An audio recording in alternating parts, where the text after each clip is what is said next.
अस्सलाम वालेकुम नाज़रीन, पाकिस्तान लाइव में खुश आमदीद। मैं हूँ मारी नसीर। मैं हूँ अली डार और मैं हूँ आयशा सलमान। पाकिस्तान लाइव में बहुत सी खबरें डिस्कस करनी है। सबसे पहले आपको बताएंगे आशूब चश्म जिसके केसेस बढ़ते जा रहे हैं और अब ये खबर सामने आई है पंजाब गवर्नमेंट की जानिब से कि जो पंजाब के स्कूल हैं उनको बंद किया जा रहा है। इस पर हम बात करेंगे कि कहीं बहुत देर कर दी है क्या इस स्कूल बंद करने में, या बहुत पहले ही इकदाम अगर उठा लिए जाते तो केसेस में वाज़े तौर पर कमी देखी जा सकती थी। इस पर हम बात करेंगे। दूसरा अहम जो खबर है इंजेक्शन के हवाले से, जिससे आंखों की बिनाई मुतासिर हो रही है लोगों की, उसका जो मरकजी मुल्जिम है वो पकड़ा गया है, उसमें क्या पेशरफ्त हुई है उस पर हमने बात करनी है। इसके अलावा हम बात करेंगे शहबाज शरीफ वतन वापस कब आ रहे हैं, क्या प्लान लेकर आ रहे हैं, नवाज शरीफ को वापस आ रहे हैं वो भी आपको बताएंगे। और इसके अलावा आपको ये भी बताएंगे कि कंद कोट में रॉकेट चले हैं, क्यों चले हैं, क्या मामला है, वो भी आपको बताएंगे। इसी के साथ साथ हम बात करेंगे अफगानों की कि अफगान बाशिंदों की पकड़ धकड़ इस वक्त मुल्क भर में जारी है। गैर कानूनी जो इस वक्त अफगान बाशिंदे मुल्क में मौजूद है उनके खिलाफ ये कार्रवाइयाँ की जा रही हैं।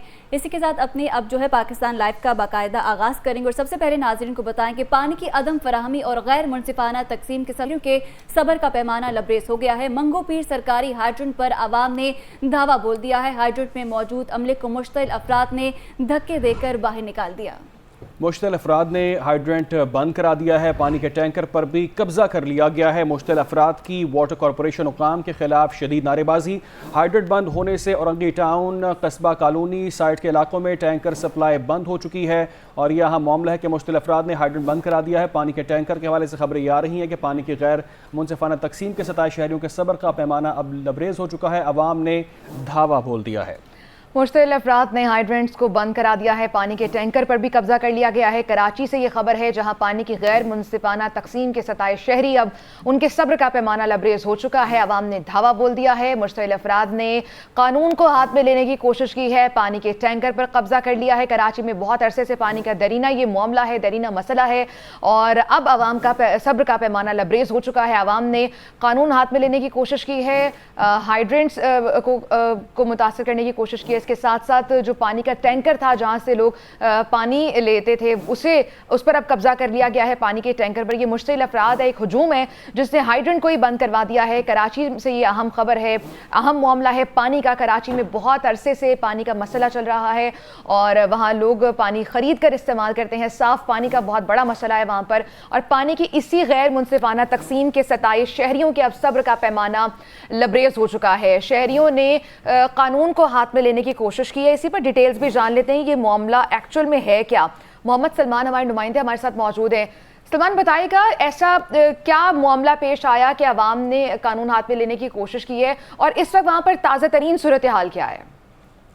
जी बिल्कुल, ये मंगो पीर का इलाका है जहाँ पर खैराबाद के मकीन जो है वो निकले हैं और फौरी तौर पर जो है वो हाइड्रेंट के ऊपर जो है दावा बोला है।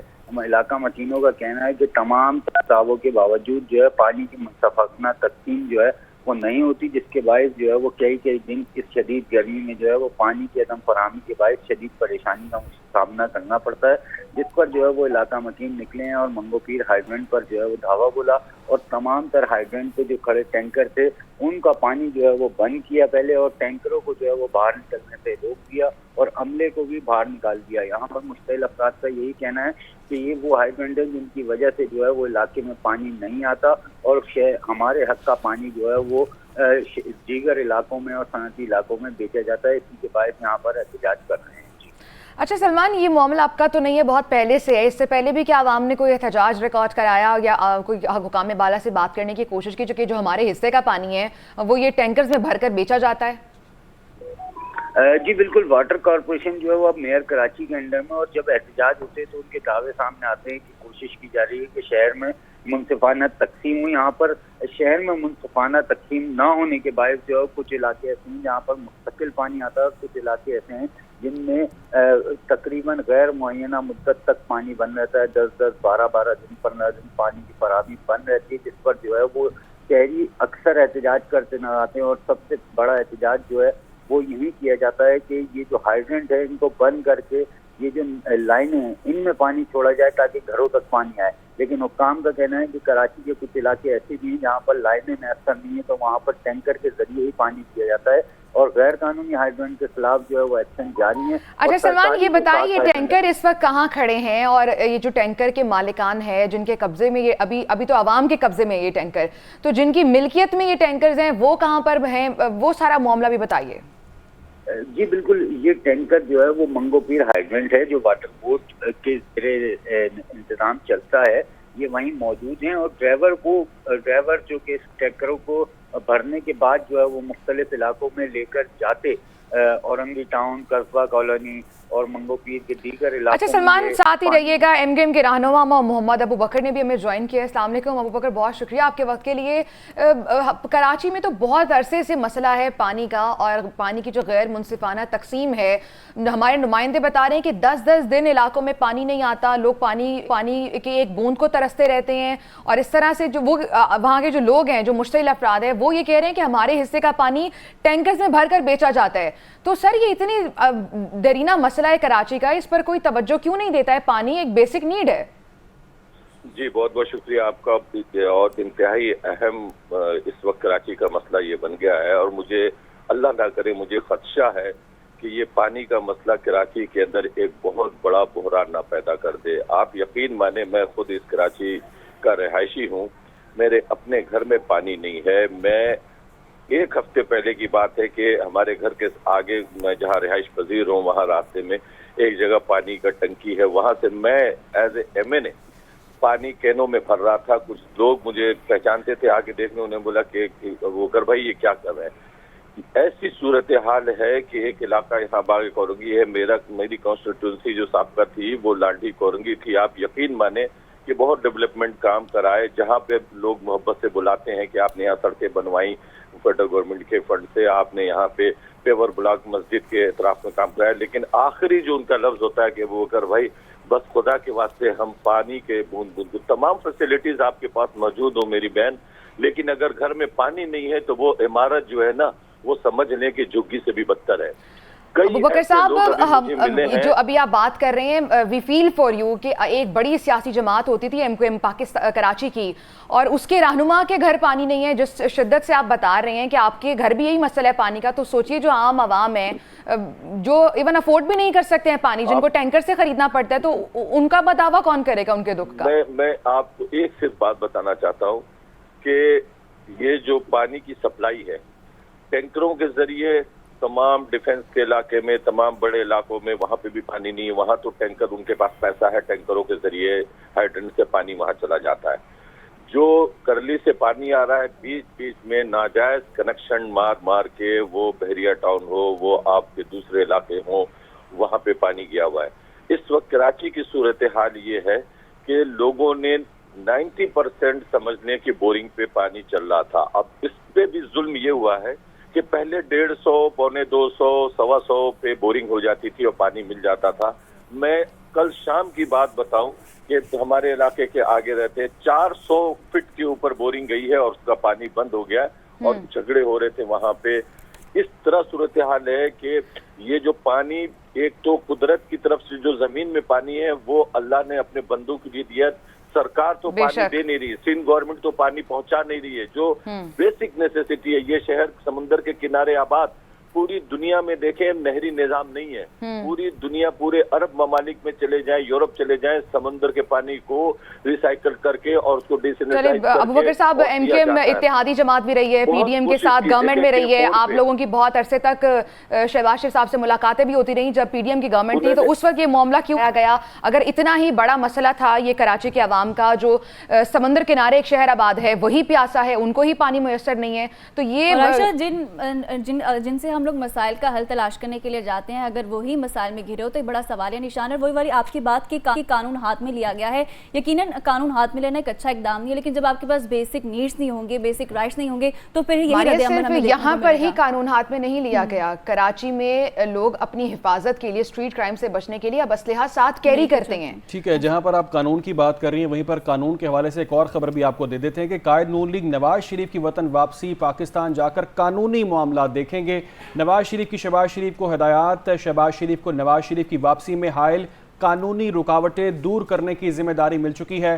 शहबाज शरीफ कल रात वतन वापस पहुंचेंगे, ज़राए की जानिब से ऐसा बताया गया है। शहबाज शरीफ वापस आकर कानूनी टीम से अहम मुशावरती मीटिंग करने जा रहे हैं। शहबाज शरीफ कल रात वतन वापस पहुंचेंगे। ज़राए का ऐसा बताना है। कायद नून लीग नवाज शरीफ की वतन वापसी का यह मामला है। पाकिस्तान जाकर कानूनी मामला देखेंगे। नवाज शरीफ की शहबाज शरीफ को यह हिदायत है। शहबाज शरीफ को नवाज शरीफ की वापस में हाल कानूनी रुकावट के हवाले से कहा गया। शहबाज शरीफ कल रात वतन वापस पहुंच जाएंगे। ज़राए की जानिब से इस बात का बताया गया है। नवाज शरीफ की वतन वापसी पर इस्तकबाल की तैयारियां। मरीम नवाज के जलसों का शेड्यूल भी जारी कर दिया गया है। लाहौरियों को नवाज शरीफ के इस्तकबाल के लिए मुतहरिक करने के लिए पहले जलसे की तारीख भी सामने आ चुकी है।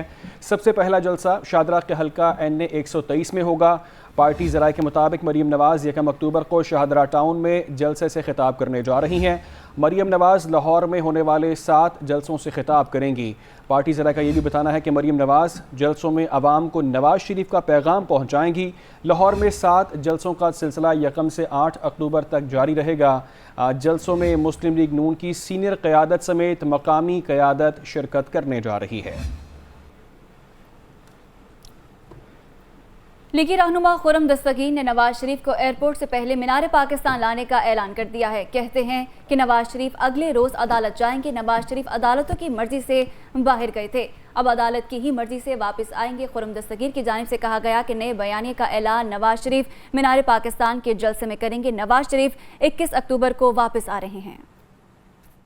इंशाअल्लाह मियां नवाज शरीफ 21 अक्टूबर को वापस आ रहे हैं। वो पाकिस्तान में 2 अदालतों की इजाजत से गए थे और दाखिल भी अदालत की इजाजत से ही होंगे। तो लिहाजा ये मामला अब अदालतों पर छोड़ दिया जाए, मेरी तरफ से इस्तदा है। जरूर गुफ्तगू करें, लेकिन ये अदालत का फैसला है कि जब वो तशरीफ लाएंगे तो वो किस तरह आगे बढ़ेंगे। और इंशाअल्लाह एयरपोर्ट से सीधा मीनार पाकिस्तान जाएंगे और पाकिस्तान के अवाम से जाकर उनसे मुस्तकबिल का अपना लाहे अमल जो है वो शेयर करेंगे और बात करें।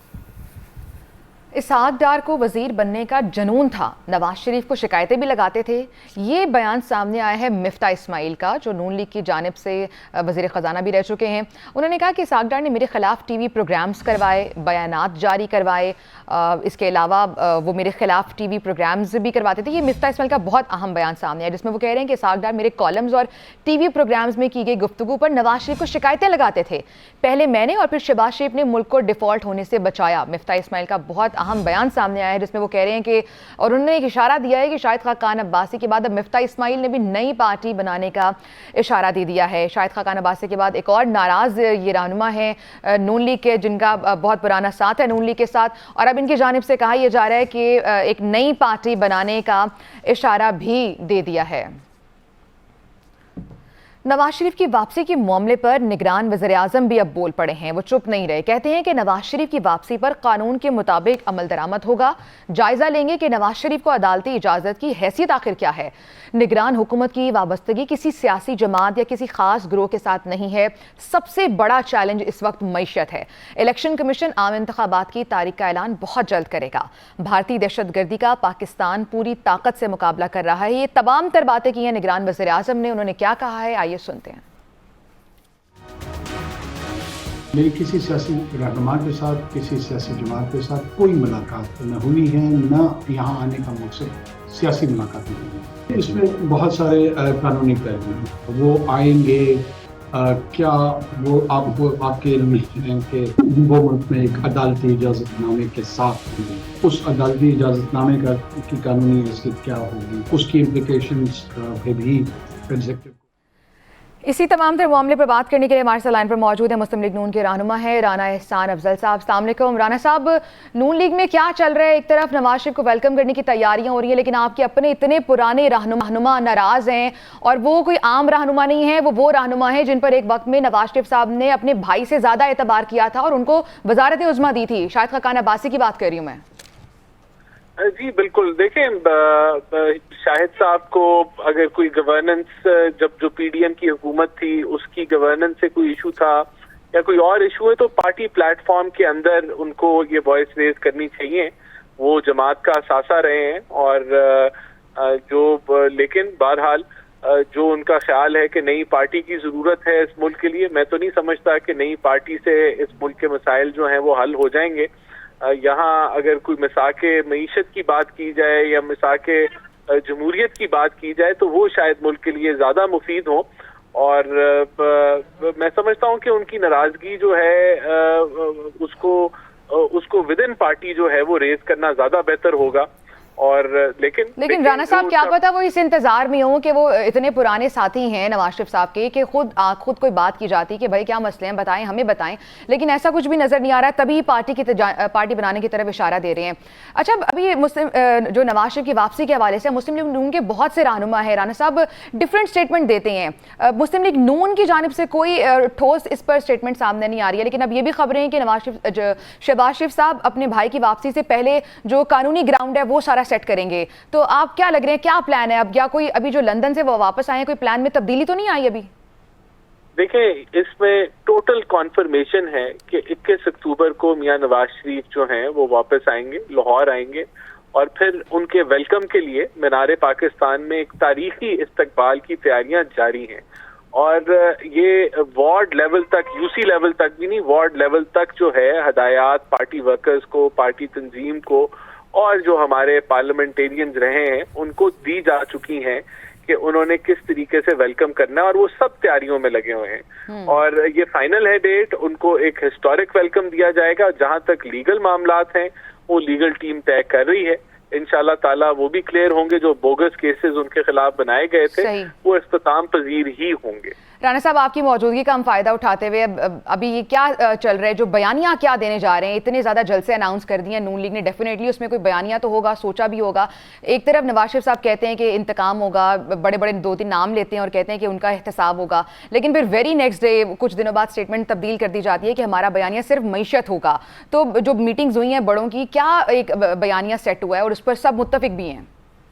देखिए, जो मियां साहब ने पहले बात की इंटरनल पार्टी मीटिंग में भी, वो भी बात मईशत के साथ ही लिंक्ड है कि जब मईशत ग्रोथ रेट पे थी, जब महंगाई 5% शरह से नीचे थी, जब मुल्क जो है तरक्की कर रहा था, तो उस वक्त जो प्लान नाफिज किया गया उस वक्त की इस्टेब्लिशमेंट ने और जुडिशरी ने मिलके उसने मुल्क की मईशत को तबाह कर दिया। जो तजर्बा किया गया पीटीआई की सूरत में, तो इन तजर्बात से हमें जो है दोबारा नहीं करने की जरूरत, हमें इनसे यही उन्होंने वहां भी बात की थी जिसको इतना बढ़ा लिया गया। लेकिन मैं समझता हूँ आगे बिल्कुल मईशत हमारा एजेंडा है, लेकिन मईशत भी तब चल सकती है अगर स्टेबिलिटी हो। पॉलिटिकल स्टेबिलिटी तब आती है जब मुदाखलत ना हो, जब कोई एजेंडे नाफिज ना हो। तो यही हमारी भी ख्वाहिश है और आगे यही बयानिया होगा। हमने 13-18 में एक बेहतरीन परफॉर्मेंस दी, अगर वो तसलसल चलता रहता तो मुल्क आज इस बहरान में होता ही ना, लेकिन उस तसलसल को ब्रेक लगाई गई, यहाँ तजर्बात किए गए और वो नाकाम हो गए। तो ये बात है और यही हमारा बयानिया है और इंशाल्लाह ताला। सर, लेकिन जो आज अभी जो आवाम है वो बहुत बाशऊर है। पीटीआई गवर्नमेंट के बाद से आवाम इतनी बाशऊर है कि वो पुराने जो बयानिए थे शायद वो उस तरह से ना बिक सके, तो नून लीग को बड़े किसी स्ट्रॉन्ग बयानिए के साथ मैदान में उतरना होगा। राना साहब, अभी आगे क्या प्लान लग रहा है आपको? जैसे अब मरियम नवाज साहिबा भी अपनी बयानात में कहती रही कि लेवल प्लेइंग फील्ड मिलेगी तो नवाज शरीफ साहब वापस आएंगे, तो अब आपको लग रहा है कि लेवल प्लेइंग फील्ड मिल चुकी है, उसी बैरक में चेयरमैन पीटीआई को भी रखा गया है, तो वो सारी बातें अब पूरी हो गई हैं, अब वापस आ जाएंगे फाइनली? देखिए, लेवल प्लेइंग फील्ड तो बड़ी सिंपल सी बात है कि कोई लाडला नहीं होना चाहिए और किसी के ऊपर सियासी इंतकाम नहीं होना चाहिए। अगर 9 मई का वाकयात हैं, अगर जो साइफर केस है उसमें ऑफिशियल सीक्रेट एक्ट वायलेट हुआ, तो ये नहीं होना चाहिए कि कोई लाडला हो तो कानून को साइड पे रखते हुए आप उसके लिए रेड कारपेट बिछाएं या किसी को कहें गुड टू सी यू और उसको शाही मेहमान बनाएं। तो ये और अगर कोई गुनाहगार है उसको सजा मिले, और अगर किसी ने कुछ नहीं किया, बेगुनाह है, पनामा में नाम भी नहीं है, और उससे आप इकामा बना के वजारत उज़्मा भी छीन लें और उसके बाद आप सदारत पार्टी की भी छीन लें, तो ये इंतकामी कार्रवाई जो है नहीं होनी चाहिए और मेरिट के ऊपर मामला जो है वो होने चाहिए। बहुत बहुत शुक्रिया। राना एहसान अफजल साहब हमारे साथ मौजूद थे, मुस्लिम लीग नून के रहनुमा हैं, और उन्होंने एक चीज़ तो कंफर्म की है कि totally Nawaz Sharif is coming back.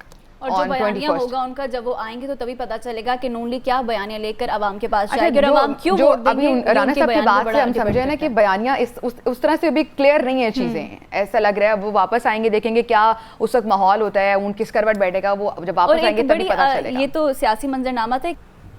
तो जब तक जराइम में कमी नहीं आएगी, जब तक अमन व अमान की सूरत हाल बरकरार नहीं होगी, मुल्क में सरमायाकारी नहीं आएगी, मुल्क की मईशत बेहतर नहीं होगी, तो ये सारी चीज़ें कनेक्टेड हैं डेफिनेटली अमन व अमान की सूरत हाल के हवाले से। आईजी साहब ने तो दावा किया था चंद रोज़ पहले, उन्होंने कहा था हाई कोर्ट के अंदर कि हम आपको सरप्राइज़ देंगे और दिखाएंगे आपको कि कैसे मामला यहाँ बेहतर करते हैं, लेकिन कोई अमन व अमान हमें इस हवाले से नज़र नहीं आ रहा।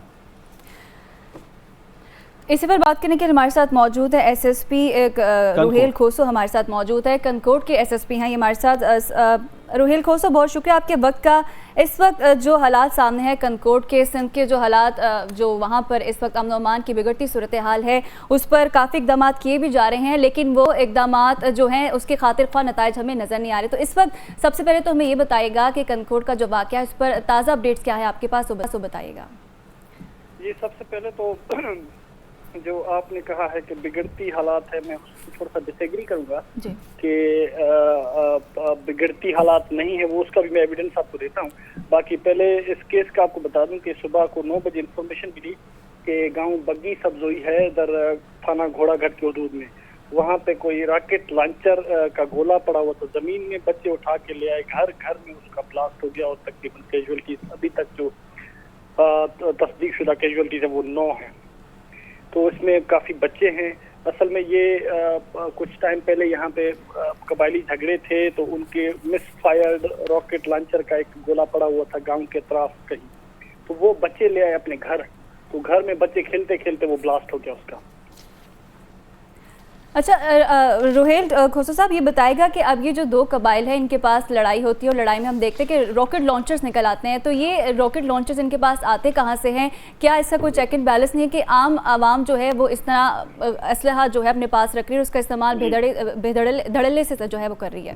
जी, असल में आज जो वाक़या पेश आया है वो उन दोनों कबाइलों के दरमियान का वाक़या नहीं है। आज तो सब्जोई कबीले में ये वाक़या पेश आया है, जबकि एक्सीडेंटली वो जो रॉकेट लॉन्चर का गोला था वो ब्लास्ट कर गया। जहाँ तक बात है असले की, यहाँ पर तो काफ़ी रूट्स ऐसे हैं जिनको अब स्नब किया जा रहा है और काफ़ी असला बरामद भी किया गया है कश्मीर पुलिस की जानिब से, ताकि ये जो हैवी मशीनरी है उनके पास असले की वो यहाँ पे ना आ सके, उसके रूट्स भी ब्लॉक कर दिए गए हैं और उसके अलावा IPOs भी रेंजर्स और पुलिस इकट्ठे कर रही है। आपने जिक्र किया था बिगड़ती हुई हालात का, मैं आपको ये जरूर बताता चलूँ कि अगर कश्मीर के आपके नुमाइंदे हो, आप उनसे पूछें कि गुज़िश्ता 15-20 दिन से जब से हमने ऑपरेशन का आगाज किया है तो हमारे पास हालात बिल्कुल चेंज हो गए हैं और बेहतरी की तरफ गामजन है। और मैं गुजारिश करूंगा तमाम मीडिया के दोस्तों से कि वो इस संवरती हुई हालात में, ये जो आप कह रहे हैं कि बेहतरी जो है वो आ रही है, तो इस वाक़े के बाद क्या इक़दाम ऐसे किए गए हैं कि जो बेहतरी आ रही है, और क्या आप ये दावा कर रहे हैं कि बेहतरी आ रही है और कोई मुगवी नहीं है, कोई कच्चे में इस तरह के? सिर्फ इतना बताता चलूँ कि आज से तकरीबन 15-20 दिन पहले तक यहाँ पे हाईवे पर रॉबरीज होती थी, हाईवे पर किडनैपिंग्स होती थी, तो गुज़िश्ता 15 दिन में हमने हाईवे सिक्योर कर लिया है, अपनी पेट्रोलिंग वगैरह के साथ बंद पर पिकटें की हैं, IPOs हमारी जारी हैं, 25 से ज़ायद जो है वो मुल्ज़िमान पकड़े गए हैं जिनसे असला बरामद हुआ है, और ये इतनी तेज़ी से अनप्रेसिडेंटेड था पहले, और हम यकीन दहानी कराते हैं आपके तवस्सुत से पूरी कौम को कि इंशाल्लाह कश्मीर जिला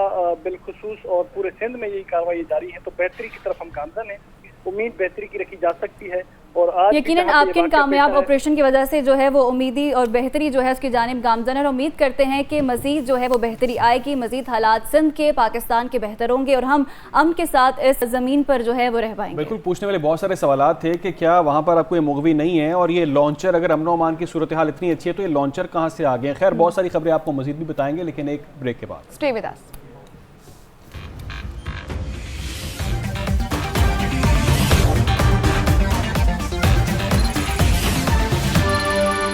welcome back to Pakistan live. और अब बात करते हैं आशूब चशम के बढ़ते केसेस के हवाले से। नाजरीन, पंजाब भर में आशूब चशम के केसेस में नॉन स्टॉप इजाफा हो रहा है। पंजाब हुकूमत का कल से इतवार तक निजी और सरकारी स्कूलों में आम तातील का ऐलान सामने आ गया है। जुमे को ईद मिलादुन्नबी सल्लल्लाहु अलैहि वसल्लम की सरकारी छुट्टी होगी। इतवार को हफ्तावार छुट्टी के बाद सोमवार को स्कूल दोबारा खोले जाएंगे। छुट्टियों का इतलाक सूबे पर होगा। और इसके अलावा निगरान वज़ीर आला पंजाब ने government girls high school Ravi road के अचानक दौरे का ऐलान किया है। हुकूमती हिदायत के बावजूद आशूब चशम के शिकार तलबा स्कूल में हाजिर थे। ये अहम फैसला कर लिया गया है। जी हाँ, पंजाब के सूबे भर में, पूरे सूबे में जो है ये छुट्टियां दी गई हैं। कल से पीर तक ये छुट्टियां होंगी। आशूब चश्म जिसका मर्ज इस वक्त काफ़ी तेज़ी से फैल रहा है, उससे बचाव के लिए ये इकदाम किया गया है पंजाब हुकूमत की जानिब से और आम तातील का ऐलान किया गया है। जुम्मे से लेकर ये कहा जा रहा है कि इतवार तक ये छुट्टियां होंगी और छुट्टियों का इतलाक पूरे सूबे पर होगा। निगरान वज़ीर आला पंजाब ने government girls high school Ravi road के अचानक दौरे के दौरान ये ऐलान किया था। तो अब बच्चों को जो है वो कल से पीर तक जो है वो छुट्टियां दी गई हैं। इसी पर मज़ीद तफसीलात जाने के ज़ोहेब काज़मी हमारे साथ मौजूद हैं। जी ज़ोहेब, आगाह कीजिएगा इस ऐलान के हवाले से। बिल्कुल, हुकूमत पंजाब की जानिब से ये ऐलान किया गया है कि पंजाब भर में जो आशूबे चश्म का फैलाव हुआ, उसकी वजह से हुकूमत ने भर में पंजाब के सरकारी और निजी जो स्कूल हैं तो उनमें छुट्टी का ऐलान किया है। मैं आपको बता दूं, छुट्टी का ऐलान जो है उस वक्त किया गया जब वज़ीर आला मोहसिन नकवी जो है वो एक स्कूल के दौरे पर गए। स्कूल के दौरे में वहाँ पर शिकायत मौसूल हुई कि जो बच्चे हैं वहाँ पे आशूबे चश्म का शिकार हैं और वो स्कूल में हाजिर हैं, जिस पर उन्होंने सख्त बरहमी का इजहार किया और उसी वक्त सेक्रेटरी एजुकेशन को जो है वो तलब किया गया। उसके बाद सेक्रेटरी एजुकेशन की जानिब से स्कूलों में जो है वो छुट्टी का ऐलान किया गया है और ये छुट्टी जो है न सिर्फ छुट्टी के ऐलान के बाद अब बाकायदा तौर पर जो स्कूल हैं वो पीर के रोज खुलेंगे, क्योंकि छुट्टियों के दरमियान में एक छुट्टी जो है वो रबी लेवल की भी आ रही है। और अब स्कूल जो है पंजाब भर में निजी और सरकारी स्कूल जो अच्छा ज़ोहेब, क्या ये छुट्टी सिर्फ इस मद में दी गई है, आशूबे चश्म का जो एक वबा फैली है उस मद में दी गई है, या सिर्फ 3 छुट्टियां मिलाकर उन छुट्टियों को 4 छुट्टियों में तब्दील कर दिया गया है? देखिए जी, आज जब निगरान वज़ीर ने एक जो है अचानक दौरा किया एक स्कूल का, जो स्कूल सरकारी स्कूल था, जहां पर उनको बाकायदा तौर पर आशूबे चश्म के जो बच्चे हैं वो स्कूल में दिखाई दी गई। रावी रोड जो गवर्नमेंट गर्ल्स हाई स्कूल है उसका दौरा था। उस दौरे के दौरान मोहसिन नकवी ने सख्त बरहमी का इजहार किया जब उनको बच्चे जो है आशूबे चश्म के शिकार जो नजर आए और उसके बाद जो है निगरान वज़ीर ने बाकायदा तौर पर सेक्रेटरी एजुकेशन को तलब किया और उनसे वजूहात पूछी। उसके बाद उन्होंने जो है सेक्रेटरी एजुकेशन की जानिब से छुट्टी का ऐलान जो है वो किया गया है। छुट्टी का ये ऐलान किया गया है। बहुत शुक्रिया, ज़ोहेब काज़मी हमारे साथ मौजूद थे। तो मोहसिन नकवी की जानिब से ये कहा जा रहा है कि अचानक ऐलान किया गया जब वो एक स्कूल के दौरे पर थे और यकीनन वहाँ पर उन्होंने कुछ केसेस देखे होंगे जिसके बाद ये ऐलान करना बड़ा ज़रूरी था। देखिए, वो अभी जो मनाजिर हम नाज़रीन को दिखा रहे थे, सारे बच्चों ने उसमें सन ग्लासेस लगाई हुई हैं और अगर आप घर से बाहर निकलें, अपने आसपास देखें तो हर जगह पे आपको आशूबे जिस्म के केस नजर आ रहे हैं। हमारे अपने ऑफिस में दूर क्यों जाना है, बहुत सारे केसेस हैं जो इस वक्त सामने आ रहे हैं। चले जी, ये जो भी इससे मुतासर हो रहे हैं, हम तो यही दुआ करते हैं कि वो जल्द से एहतियात हो जाए और बिल्कुल इसका खास ख्याल रखा जाए, प्रिकॉशंस ली जाएं। आगे बढ़ते हैं, बहुत सी स्टोरीज पाकिस्तान लाइव में हमने शामिल करनी है। इंसानी जानों से खेलने वाले कानून के शिकंजे में आ गए हैं। गैर मयारी इंजेक्शन बनाने वाले 2 मुल्जिमान को कहा जा रहा है कि वो मरकजी मुल्जिमान है, उन्हें गिरफ्तार कर लिया गया है। निगरान वज़ीर आला पंजाब मोहसिन नकवी कहते हैं कि इंजेक्शन स्कैंडल का हर किरदार पकड़ा जाएगा और रिपोर्ट आने में 7 से 8 दिन भी लग सकते हैं। बिल्कुल, पंजाब के मुख्तलिफ इलाकों में ये केसेस सामने आ रहे हैं और इस हवाले से ये मजीद इंसानी जानों से खेलने वाले कानून के अब शिकंजे में आ चुके हैं, उनके खिलाफ अब कार्रवाई की जा रही है।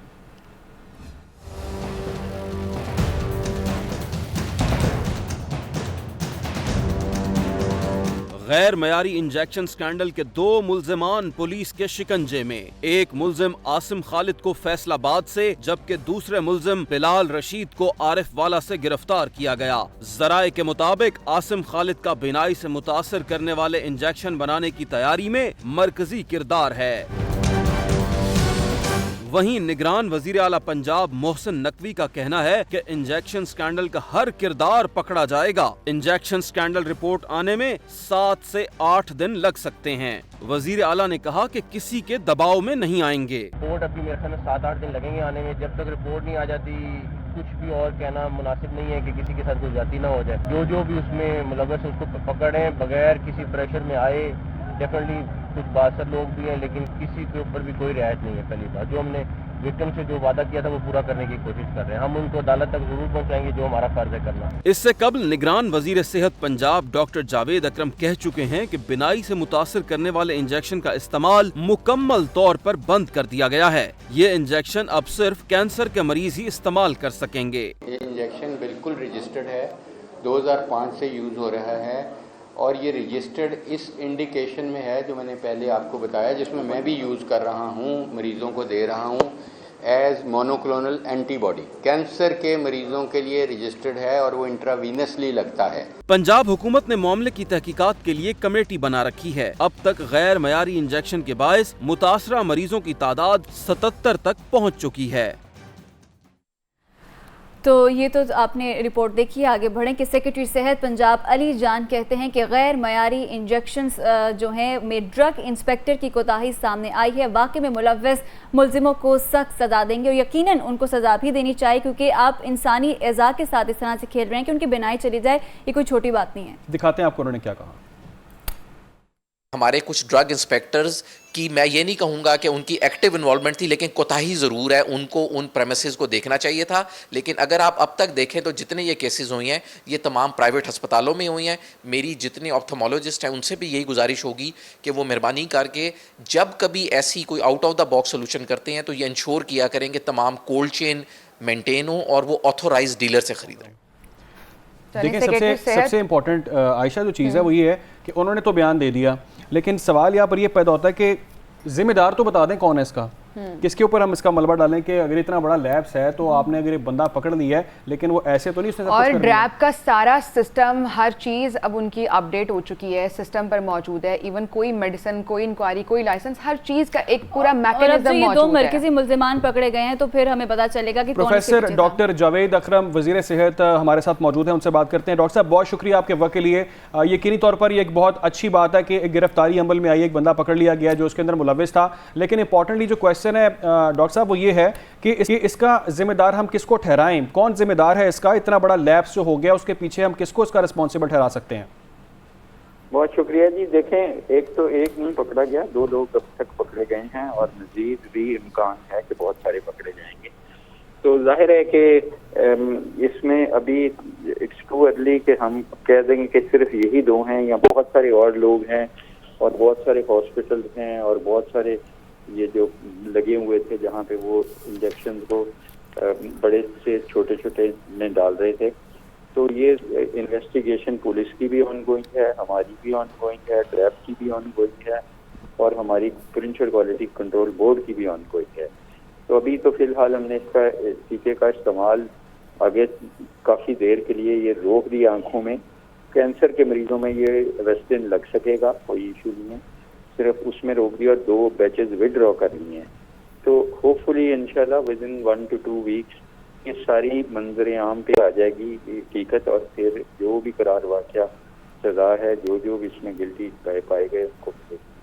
डॉक्टर साहब नाज़रीन को ये बता सकते हैं, इन्फॉर्मेशन शेयर कर सकते हैं कि आखिर ये 2 लोग जो पकड़े गए हैं कौन थे? ये क्या आपने खुद से ये कर रहे थे काम के इनके पीछे कोई नेटवर्क मौजूद है? एक मरकजी मुलजिम हैं बिलाल हैं और एक उनके साथी थे। ये डिस्पेंसर हैं और ये एक निजी हॉस्पिटल में सारा मेमोरियल में चंद कमरे लेके इन्होंने अपना वहाँ सेटअप बनाया हुआ था जहाँ वो बड़ा टीका लेते थे, उसके अंदर छोटे छोटे टीकों में कन्वर्ट करते थे और फिर उसको पूरे पंजाब में बेच रहे थे। और वो पता नहीं किस एडिक्वेट कंडीशन भी नहीं थी और इनको अलाउड भी नहीं है कि इस तरह का कारोबार करें कि दवाई को छोटे टीकों में अनस्टेराइल कंडीशन में ले जाएं। उसकी वजह से जरासीम उसमें एंटर हो गए। और लेकिन हम ये देखना चाहते हैं कि उनके पीछे शायद और भी कोई लोग होंगे। डॉक्टर साहब ये कोई नेटवर्क इसके साथ आप जैसा कि इजहार कर रहे हैं कि और लोग भी साथ कनेक्टेड हो सकते हैं, तो ड्रग इंस्पेक्टर की जिम्मेदारी के हवाले से बताएं कि ड्रग इंस्पेक्टर की क्या रिस्पॉन्सिबिलिटी होती है? ड्रैब का काम यहाँ पर कहाँ पर है? ड्रग इंस्पेक्टर की अपने रिस्पेक्टिव एरिया में यही देखने की होती है कि वहाँ को गैर कानूनी चीज़ नहीं हो रही, को गैर मेयारी दवाइयाँ नहीं बिक रही, को इस्तेमाल नहीं हो रही। तो ऑब्वियसली उनको इसीलिए ही सस्पेंड किया गया है 13 ड्रग इंस्पेक्टर्स को और उनको भी सामने तफ्तीश किया गया है। और इस वक्त तफ्तीश का जो दायरा अख्तियार है वो बहुत बढ़ा दिया गया है और पुलिस भी कर रही है, एजेंसीज भी कर रही हैं और हम भी कर रहे हैं। ठीक है डॉक्टर साहब, वन वेरी लास्ट क्वेश्चन, अब मजीद क्या इकदाम किए जाएंगे ताकि मुस्तकबिल में ऐसे कोई वाक़यात ना हो? सर मैंने अर्ज किया कि इसका आँख में फिलहाल ऑफ लेवल यूज हो रहा था, वो कतई तौर पे रोक दिया गया है, कैंसर में हो सकेगा। 2 इनके बैचेस विड्रॉ कर लिए हैं और रिटेन कर लिए हैं और उनको डिस्ट्रॉय करेंगे अल्टीमेटली। उनके एनालिसिस हो रहा है, 2 हफ्ते में उसकी रिपोर्ट भी आ जाएगी। और इसी तरह हमने पोर्टल क्रिएट किया है जहां हम पिछले 5 साल में जिनको ये टीके लगे हैं उनको रिक्वेस्ट कर रहे हैं कि उस पर रजिस्टर हों और हमें बताएं आउटकम क्या थी। ठीक है, वज़ीर सेहत प्रोफेसर डॉक्टर जावेद अकरम हमारे साथ मौजूद थे। बहुत शुक्रिया आपके वक्त के लिए। यकीनी तौर पर इस पर मज़ीद इक़दाम किए जाने चाहिए ताकि मुस्तकबिल में ऐसे घनौने केसेस हमारे सामने ना आए। यकीनी तौर पर एक बहुत बड़ा मामला था जिसके हवाले से डॉक्टर साहब ने भी जिन डिस्पेंसर्स को हिरासत में लिया गया है, जो 2 मुल्ज़िमान हैं जो एक छोटी सी डिस्पेंसरी में एक रूम लेकर ये सब काम कर रहे थे, उस एरिया के जो ड्रग इंस्पेक्टर्स हैं उनकी भी उतनी जिम्मेदारी आयद होती है। उनके लिए भी कुछ सख्त सजाएं होनी चाहिए कि मुस्तकबिल में ऐसा कोई वाक़या पेश ना आए और जो भी रिस्पेक्टिव ड्रग इंस्पेक्टर्स होते हैं वो अपने इलाकों की अच्छे से इंस्पेक्शंस करें। 2 मुल्ज़िमान पकड़े गए हैं, जब इन्वेस्टिगेशन होगी, इन्फॉर्मेशन सामने आएगी तो मजीद पता चलेगा कि ये कोई नेटवर्क है या क्या है, ये इस इन्वेस्टिगेशन के बाद ही पता चलेगा। बिल्कुल ऐसे ही है। बिल्कुल, अब कुछ अच्छी खबरें भी शामिल कर लेते हैं। और अच्छी खबर ये है कि ICC वनडे रैंकिंग में बाबर आजम की पहली पोजीशन बरकरार है। बाबर आजम हमारे कौमी हीरो बाबर आजम और भारत के जो शुभमन गिल हैं उनमें फासला अब मजीद कम हो गया है। बाबर आजम की रेटिंग पॉइंट्स 857 पर बरकरार हैं, जबकि शुभमन गिल जो बैटर हैं हिंदुस्तान के, उनके पॉइंट्स हैं 814। पाकिस्तान के इमाम उल हक चौथे से अब 5वें नंबर पर चले गए हैं, जबकि फ़खर जमान 10वें नंबर पर मौजूद हैं। वनडे बॉलर्स की हम रैंकिंग की बात करें तो भारत के मोहम्मद सिराज का पहला नंबर है, ऑस्ट्रेलिया के जॉश हेजलवुड का दूसरा नंबर बरकरार है, अफगानिस्तान के राशिद खान 5वें से अब चौथे नंबर पर आ गए हैं, उनकी तरक्की हुई है। न्यूजीलैंड के ट्रेंट बोल्ट की 1 दर्जे तनज़्ज़ुली हुई है, ट्रेंट बोल्ट 5वें नंबर पर अब चले गए हैं। और पाकिस्तान के हीरो शाहीन अफरीदी रैंकिंग में अब 8वें नंबर पर मौजूद हैं, जबकि हारिस रऊफ की रैंकिंग में बेहतरी हुई है, 2 दर्जे की बेहतरी है और अब वो 22वें नंबर पर आ गए हैं। वनडे ऑलराउंडर में बांग्लादेश के शकीबुल हसन का पहला नंबर बरकरार है और शकीबुल हसन भी बहुत अरसे से ऑलराउंडर की रैंकिंग पर बराजमान है। बाबर आजम भी still top of the list हैं और उनके पॉइंट्स हैं 857, शुभमन के दूसरे नंबर पर हैं और इसी तरह रिस्पेक्टिवली बाकी बैटर्स भी आ जाते हैं। बाबर आजम और जो भारत के शुभमन गिल हैं, जब भारत और इंडिया का मैच था तो उन दोनों की बैटिंग जो थी और स्पेशली शुभमन गिल की वो भी बहुत ट्रेंडिंग में रही थी और शाहीन अफरीदी बहुत अच्छे बैटर हैं। हारिस रऊफ ने बहुत ज़्यादा तरक्की की है और उनकी 2 दर्जे बेहतरी हुई है। ये तारीखी लम्हात हैं जब हमारी टीम इंडिया के लिए रवाना हुई है, तारीख में ये सुनहरी हरूफ में लिखा जाएगा। और जो आपने फ़ोटोशूट देखा है हमारे लड़कों का, क्या खूबसूरत उनका फ़ोटोशूट हुआ है। और अभी आप बात करी थी ना कि बाबर आजम बड़े ऑप्टिमिस्टिक नज़र आते हैं,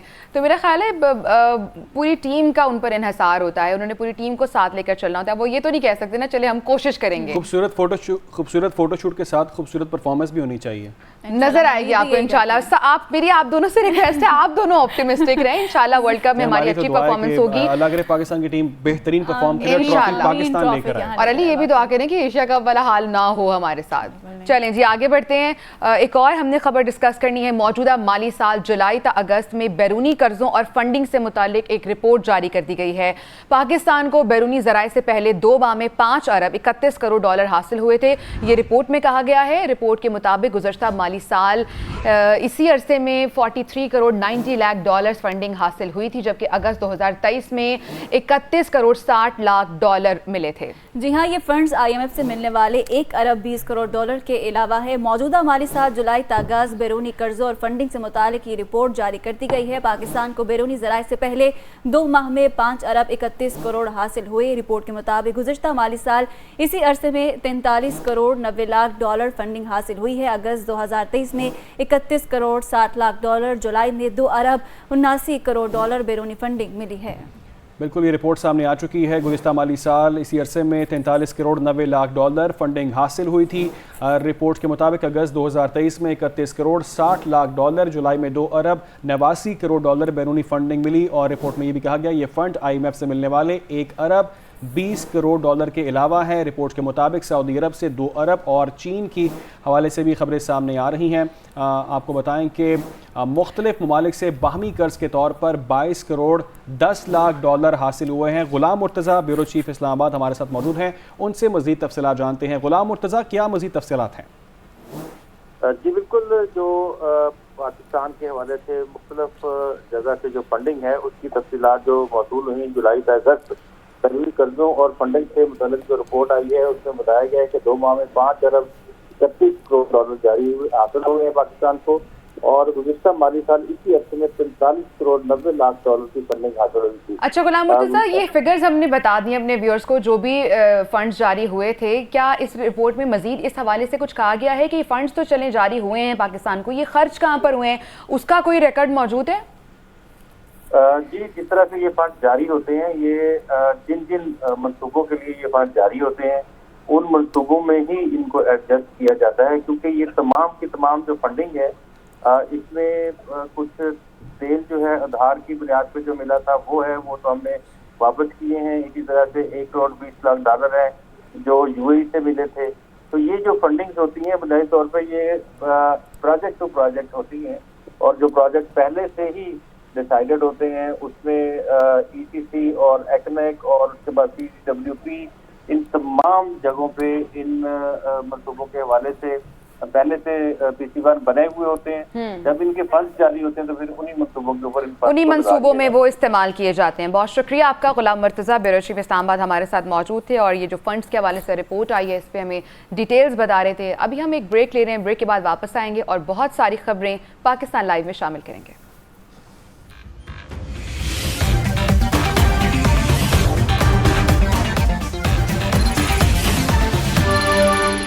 सूबे चशम की बात करेंगे, जिस पर हमने पिछले घंटे में बात की थी। हमारे साथ निगरान वज़ीर सेहत भी मौजूद थे।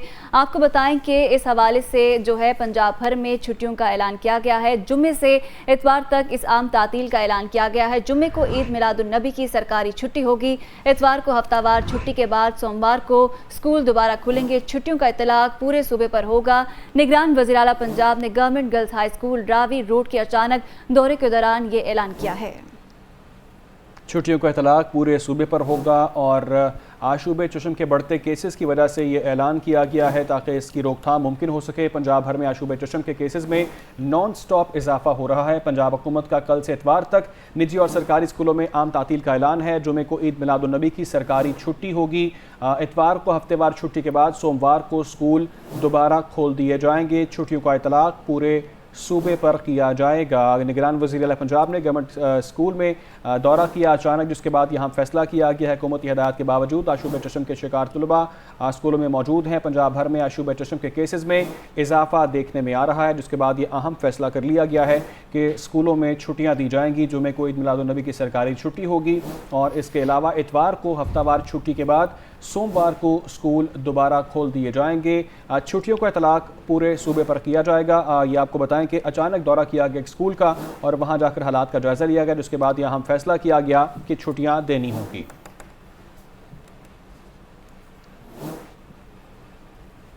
एक और अहम मामला, इंसानी जानों से खेलने वाले कानून के शिकंजे में आ गए हैं। गैर मयारी इंजेक्शन बनाने वाले 2 मुल्ज़िमान को गिरफ्तार कर लिया गया है, जबकि निगरान वज़ीर आला पंजाब मोहसिन नकवी कहते हैं कि इंजेक्शन स्कैंडल का हर किरदार पकड़ा जाएगा। उन्होंने कहा है कि रिपोर्ट आने में 7 से 8 दिन लग जाएंगे।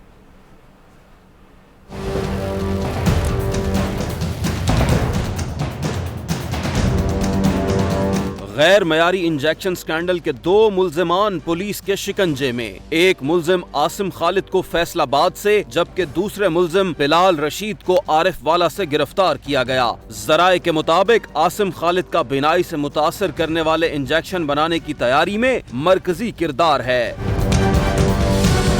वहीं निगरान वजीर आला पंजाब मोहसिन नकवी का कहना है कि इंजेक्शन स्कैंडल का हर किरदार पकड़ा जाएगा। इंजेक्शन स्कैंडल रिपोर्ट आने में 7 से 8 दिन लग सकते हैं। वजीर आला ने कहा कि किसी के दबाव में नहीं आएंगे। रिपोर्ट अभी मेरे ख्याल में 7-8 दिन लगेंगे आने में। जब तक रिपोर्ट नहीं आ जाती कुछ भी और कहना मुनासिब नहीं है कि किसी के साथ कोई ज्यादती ना हो जाए। जो भी उसमें मुलव्वस है उसको पकड़ें बगैर किसी प्रेशर में आए।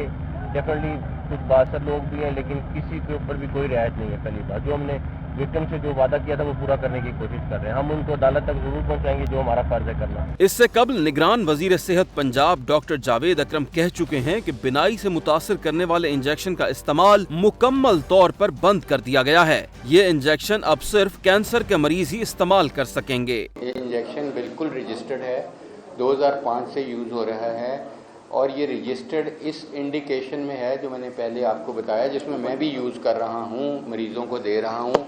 As monoclonal antibody. कैंसर के मरीजों के लिए रजिस्टर्ड है और वो इंट्रावीनसली लगता है। पंजाब हुकूमत ने मामले की तहकीकात के लिए कमेटी बना रखी है। अब तक गैर मयारी इंजेक्शन के बायस मुतासरा मरीजों की तादाद 77 तक पहुँच चुकी है।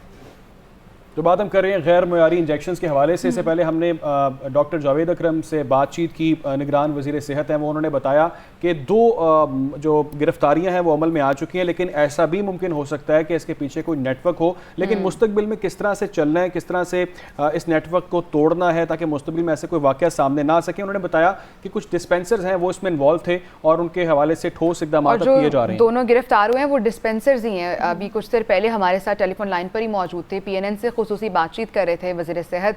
उन्होंने जो डिटेल्स शेयर किए हैं वो भी आपको मज़ीद भी बताएंगे और उन्होंने कहा कि मज़ीद ही ऐसे इक़दाम ना हो, मज़ीद ऐसे इक़दाम किए जाने कि मुस्तकबिल में ऐसा कोई वाक़या पेश ना आए।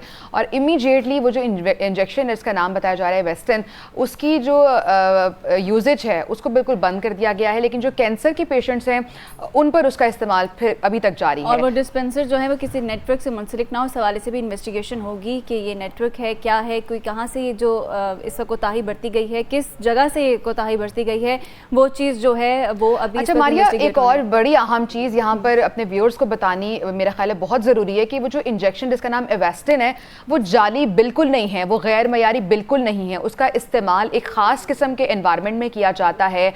वो एक इंजेक्शन होता है जिससे तकरीबन 70 से 80 पेशेंट्स को वो मुख्तलिफ डोजेज़ में लगाया जाता है। तो उसको महफूज करने का तरीक़ाकार नहीं था, या जिस तरह वो शिपमेंट में आया वहाँ उसको महफूज नहीं किया गया था, जो उसका एनवायरमेंटल कल्चर था उसको खातिर में नहीं लाया गया। इस पर पूरी रिपोर्ट बन रही है, जिस पर वज़ीर आला पंजाब ने भी कहा है कि 7 से 8 दिन लगेंगे रिपोर्ट आने में। तो ये व्यूअर्स को बता दें जिनके जो इस बीमारी, किसी भी बीमारी के लिए वो इंजेक्शन यूज़ करते हैं, कि वो इंजेक्शन मयारी गैर मयारी बिल्कुल नहीं है, उसका इस्तेमाल प्रॉपर है, उसका तरीक़ेकार पता होना बहुत ज़रूरी है। आगे बढ़ते हैं। सेक्रेटरी सेहत पंजाब अली जान कहते हैं कि जो गैर मयारी इंजेक्शन में ड्रग इंस्पेक्टर की कोताही है वो सामने आ चुकी है।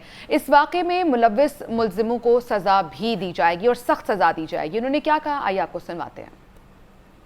हमारे कुछ ड्रग इंस्पेक्टर्स की, मैं ये नहीं कहूँगा कि उनकी एक्टिव इन्वॉल्वमेंट थी, लेकिन कोताही ज़रूर है, उनको उन प्रेमिसेस को देखना चाहिए था। लेकिन अगर आप अब तक देखें तो जितने ये केसेस हुई हैं ये तमाम प्राइवेट अस्पतालों में हुई हैं। मेरी जितने ऑप्थेमोलॉजिस्ट हैं उनसे भी यही गुजारिश होगी कि वो मेहरबानी करके जब कभी ऐसी कोई out of the box solution करते हैं तो ये इंश्योर किया करें कि तमाम कोल्ड चेन मेंटेन हो और वो ऑथोराइज डीलर से खरीदें।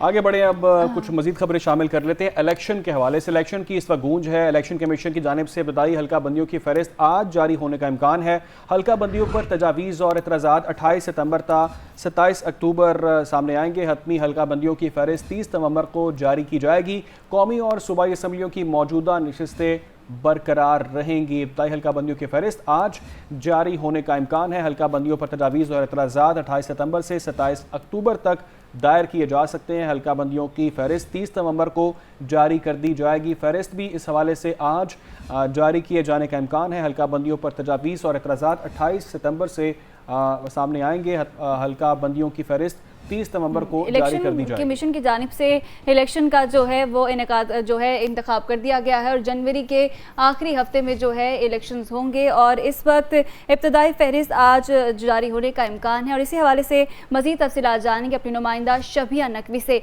शबिया, क्या मालूमात है, कब तक इब्तदाई फहरिस्त आज शाया की जाएगी?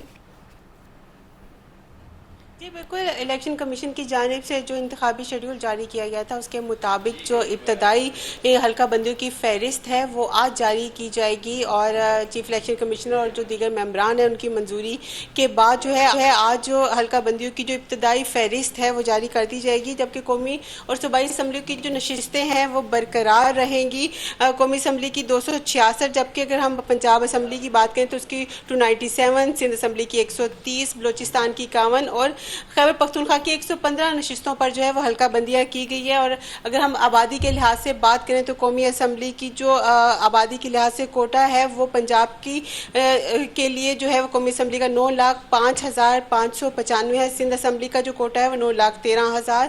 खैबर पख्तूनख्वा का जो है वो 9,07,913, जबकि बलोचिस्तान का जो है वो 9,00,000 30,900 पर होगा, अफराद पर मुश्तमिल होगा, जबकि इस्लामाबाद के लिए जो कौमी असम्बली का कोटा है वो 7,87,954 रखा गया है। हल्का बंदियों पर तजावीज़ और एतराज़ात जो हैं वो 27 सितंबर से 28 अक्टूबर तक जो हैं वो दायर किए जा सकेंगे, जबकि इलेक्शन कमीशन जो है वो 28 अक्टूबर से 26 नवंबर तक इन एतराज़ात और तजावीज़ को निपटाएगा और उसके बाद 30 नवंबर को जो है जो हतमी फहरिस्त है हल्का बंदियों की वो जारी की जाएगी। ठीक है, बहुत शुक्रिया शबिया नकवी हमारे साथ मौजूद है। हल्का बंदियों के हवाले से जो इन्फॉर्मेशन थी वो हमें बता रही थी कि जो है इब्तदाई फहरिस्त जारी की जाएगी, उसके बाद एक और डेट दी गई है कि इस डेट तक जो है आप एतराज़ात जो हैं वो जमा करवा सकते हैं अगर कोई हल्का बंदियों के हवाले से किसी सियासी जमात को एतराज़ होगा। अच्छा, इससे पहले तक तो इलेक्शन की कोई बातें नहीं हो रही थी, अब फाइनली चीज़ें चल रही हैं और आगे बढ़ रही हैं। इलेक्शन के हवाले से ही बात हो रही है तो एक और ख़बर ये है कि शाहिद खकान अब्बासी कहते हैं कि जनवरी में आम इंतखाबात नहीं होंगे, उन्होंने इसकी मुखालिफत कर दी है। वजह बताइए कि सर्दी की वजह से जनवरी में आम इंतखाबात मुमकिन ही नहीं है, सख्त सर्दी होगी, इस वजह से आम इंतखाबात नहीं कराए जा सकेंगे। फरवरी के आखिर या फिर मार्च के शुरू में होंगे आम इंतखाबात, ये उनका कहना था। उन्होंने कहा कि मेरे आधे हल्के में जनवरी में बर्फ़ पड़ी होती है तो जनवरी में इंतखाबात कराना मुमकिन नहीं है। राना सनाउल्लाह को निगरान वज़ीर दाखिला को धमकी नहीं देनी चाहिए थी, ये भी उन्होंने कहा है कि बुगटी को भी नवाज शरीफ की गिरफ्तारी के बारे में बयान नहीं देना चाहिए था। बिल्कुल, शाहिद खान अब्बासी ने कहा कि जनवरी में आम इंतखाबात की वो मुखालिफत कर रही हैं, सर्दी के बायस जनवरी में आम इंतखाबात मुमकिन नहीं है। अच्छा, साथ में जो जिस हल्के की बात कर रहे हैं वहाँ पर नॉर्दर्न एरिया का उनका हल्का है और वहाँ पर लिटरली बर्फ़ पड़ी होती है, वहाँ पर जो लोग ट्रैवल नहीं कर पाते हैं, तो शायद मेरा ख्याल है जनवरी में इलेक्शन कराने की जो वो बात करें अपने हल्के के हवाले से तो वो बात, लेकिन ये चीज़ तो इलेक्शन कमीशन को उनका काम है, उनको पता होना चाहिए कहाँ कहाँ पे मौसम क्या होता है। उन्होंने डेफिनेटली कंसिडर किया होगा इस चीज़ को उन्होंने कि क्या करना है। लेकिन फिर इस तरह के हम देखते हैं कि पॉइंट ऑफ व्यूज आ जाता है कि ज़्यादा गर्मी में हो जाए तो फिर ये भी कहा जाता है कि बहुत गर्मी होती है, लोग कहाँ निकलेंगे वोट देने के लिए, तो अब डेट तो देनी है, या तो फिर हम लोग स्प्रिंग रख लें कि बाहर के मौसम में। अच्छा, ये हमारी किसी ने सुननी नहीं है मसला ये हमारी किसी ने सुननी। चलिए जी आगे बढ़ते हैं, सजेशन हम जरूर देंगे। एक और आज की बहुत इंपॉर्टेंट डेवलपमेंट है, वो है निगरान पंजाब काबीना ने इलेक्ट्रॉनिक वोटिंग मशीन को ख़त्म करने की मंजूरी दे दी है। पंजाब हुकूमत ने ऑर्डिनेंस के ज़रिए वोटिंग मशीन को ख़त्म कर दिया है। वोटिंग मशीन ख़त्म करने का ऑर्डिनेंस इलेक्शन कमीशन की सिफारिशात की रोशनी में जारी किया गया है। ऑर्डिनेंस 3 माह तक नाफिज रहेगा, बाद में 3 माह की तौसीक काबीना इस पर कर सकती है। दही इलाकों में 14 घंटे तक लोड शेडिंग है, वहाँ वोटिंग मशीन नहीं चल सकती। वोटिंग मशीन के इस्तेमाल के लिए गुज़िश्ता हुकूमत ने बजट में रकम मुख्तिस नहीं की, ये ब्रीफिंग इस हवाले से दी गई है। तो इलेक्ट्रॉनिक वोटिंग मशीन का जो मामला है अब उसको फाइनली ख़त्म कर दिया गया है और ये बहुत ही इंपॉर्टेंट डेवलपमेंट सामने आई है। जिसके बाद जो बड़ी वजह बताई जा रही है वो कुछ लोड शेडिंग के मामलात हैं। इसके अलावा इलेक्ट्रॉनिक वोटिंग मशीन वक्त का ज़िया है, ये मौक़िफ़ सामने है, ब्रीफिंग में ये भी बताया गया है। इसके अलावा बहुत सारी और भी इतराज़ात इस पर पहले हमने देखा आयशा कि जब ये मामला था इलेक्ट्रॉनिक वोटिंग मशीन का सामने आया तो तहरीक इंसाफ की गवर्नमेंट थी जो इसको बज़िद थी कि हमने EVM के ज़रिए इलेक्शन करवाने हैं, लेकिन मुस्लिम लीग नून और तमाम जो अपोजिशन जमातें थी वो बहुत इस पर एतराज़ करती थी कि हमने इसके ज़रिए इलेक्शन की वजह से बहुत सारे फ्लॉज उनको नज़र आ रहे थे। अच्छा, शायद कहना आसान है लेकिन एक पूरा मैकेनिज़्म, एक टोटल सिस्टम को चेंज करने में एक तो वक्त भी दरकार होगा और एक और बहुत अहम जो मसला है, EVM से अगर इलेक्शन कराए जाते हैं तो फिर क्या जमातें उसको एक्सेप्ट करेंगी, उसमें धांधली का कोई गूंज तो नहीं सुनाई देगी हमें। बहुत सारे फ्लॉज और भी सामने आए थे आयशा, जिस तरह से एक तो लोड शेडिंग का उन्होंने बताया, लेकिन अगर आपने शायद ये सुना हो कि इसमें हैकिंग का भी एक बहुत बड़ा अमल था। कहा जाता था कि इस मशीन को हैक किया जा सकता है, बहुत सारे नेटवर्क ऐसे हैं जो इसको अप्रोच कर सकते हैं। जहां डिजिटलाइजेशन आएगी वहां पर हैकिंग भी आएगी। इस पर लागत बहुत ज़्यादा आ रही थी, 258 अरब रुपया इस पर खर्च आना था, जो कि बहुत बड़ी अमाउंट है। और इसका फ़ायदा भी था कि ओवरसीज़ जो पाकिस्तानी हैं वो वोटिंग कर सकते थे, जो उनका एक वोट का हक था। अभी तो ये EVM को रिजेक्ट कर दिया गया है, जो ओवरसीज़ हैं वो भी वोट नहीं कर सकेंगे। मुल्क में आम इंतखाबात जनवरी के आखिरी हफ्ते में करवाने के हवाले से करवाने के इक़दाम को लाहौर हाई कोर्ट में भी चैलेंज कर दिया गया है। मकामी वकील की तरफ से दायर मुतफरिक दरख्वास्त में ये मौक़िफ़ इख्तियार किया गया है कि इलेक्शन कमीशन ने जनवरी के आखिरी हफ्ते में आम इंतखाबात करवाने की प्रेस रिलीज़ जारी की है, जो कि आइन और अदालती अहकामात की खिलाफ वर्जी है। आइन में ये वाज़ेह तौर पर मौजूद है कि इलेक्शन 90 रोज़ में कराए जाएंगे। अदालत इलेक्शन कमीशन के इक़दाम को मुअत्तल करने के अहकामात जारी करे और आइन के मुताबिक इलेक्शन कराने की हिदायत दे। ये अदालत में दरख्वास्त दायर कर दी गई है। लाहौर हाई कोर्ट में चैलेंज किया गया है इलेक्शन करवाने के इक़दाम को। अब ये देखना है कि इसके पीछे क्या वजूहात है, क्या इकदाम है जिसके ऊपर ये दरख्वास्त दायर की गई है, कि क्यों उनको इस तरह के कोई शक व शुबात हैं कि जिसके ऊपर उन लोगों ने ये जो पिटीशन है जो दायर की है कि जनवरी के आखिरी हफ्ते में इकदाम, क्योंकि डेट 90 दिन पूरे नहीं है ना, बहुत ज़्यादा तहफ़्फ़ुज़ात हैं, तो ये चीज़ एक अंडर कंसिडरेशन है। इसके अलावा सुप्रीम कोर्ट ने एक और मामले पर भतीजी को वरासत ना देने से मुतालिक फ़ैसले पर नज़रसानी दरख्वास्त मुस्तरद कर दी है। अदालत ने महकमा रेवेन्यू को फ़ैसले पर अमल दरामद का भी हुक्म दिया है।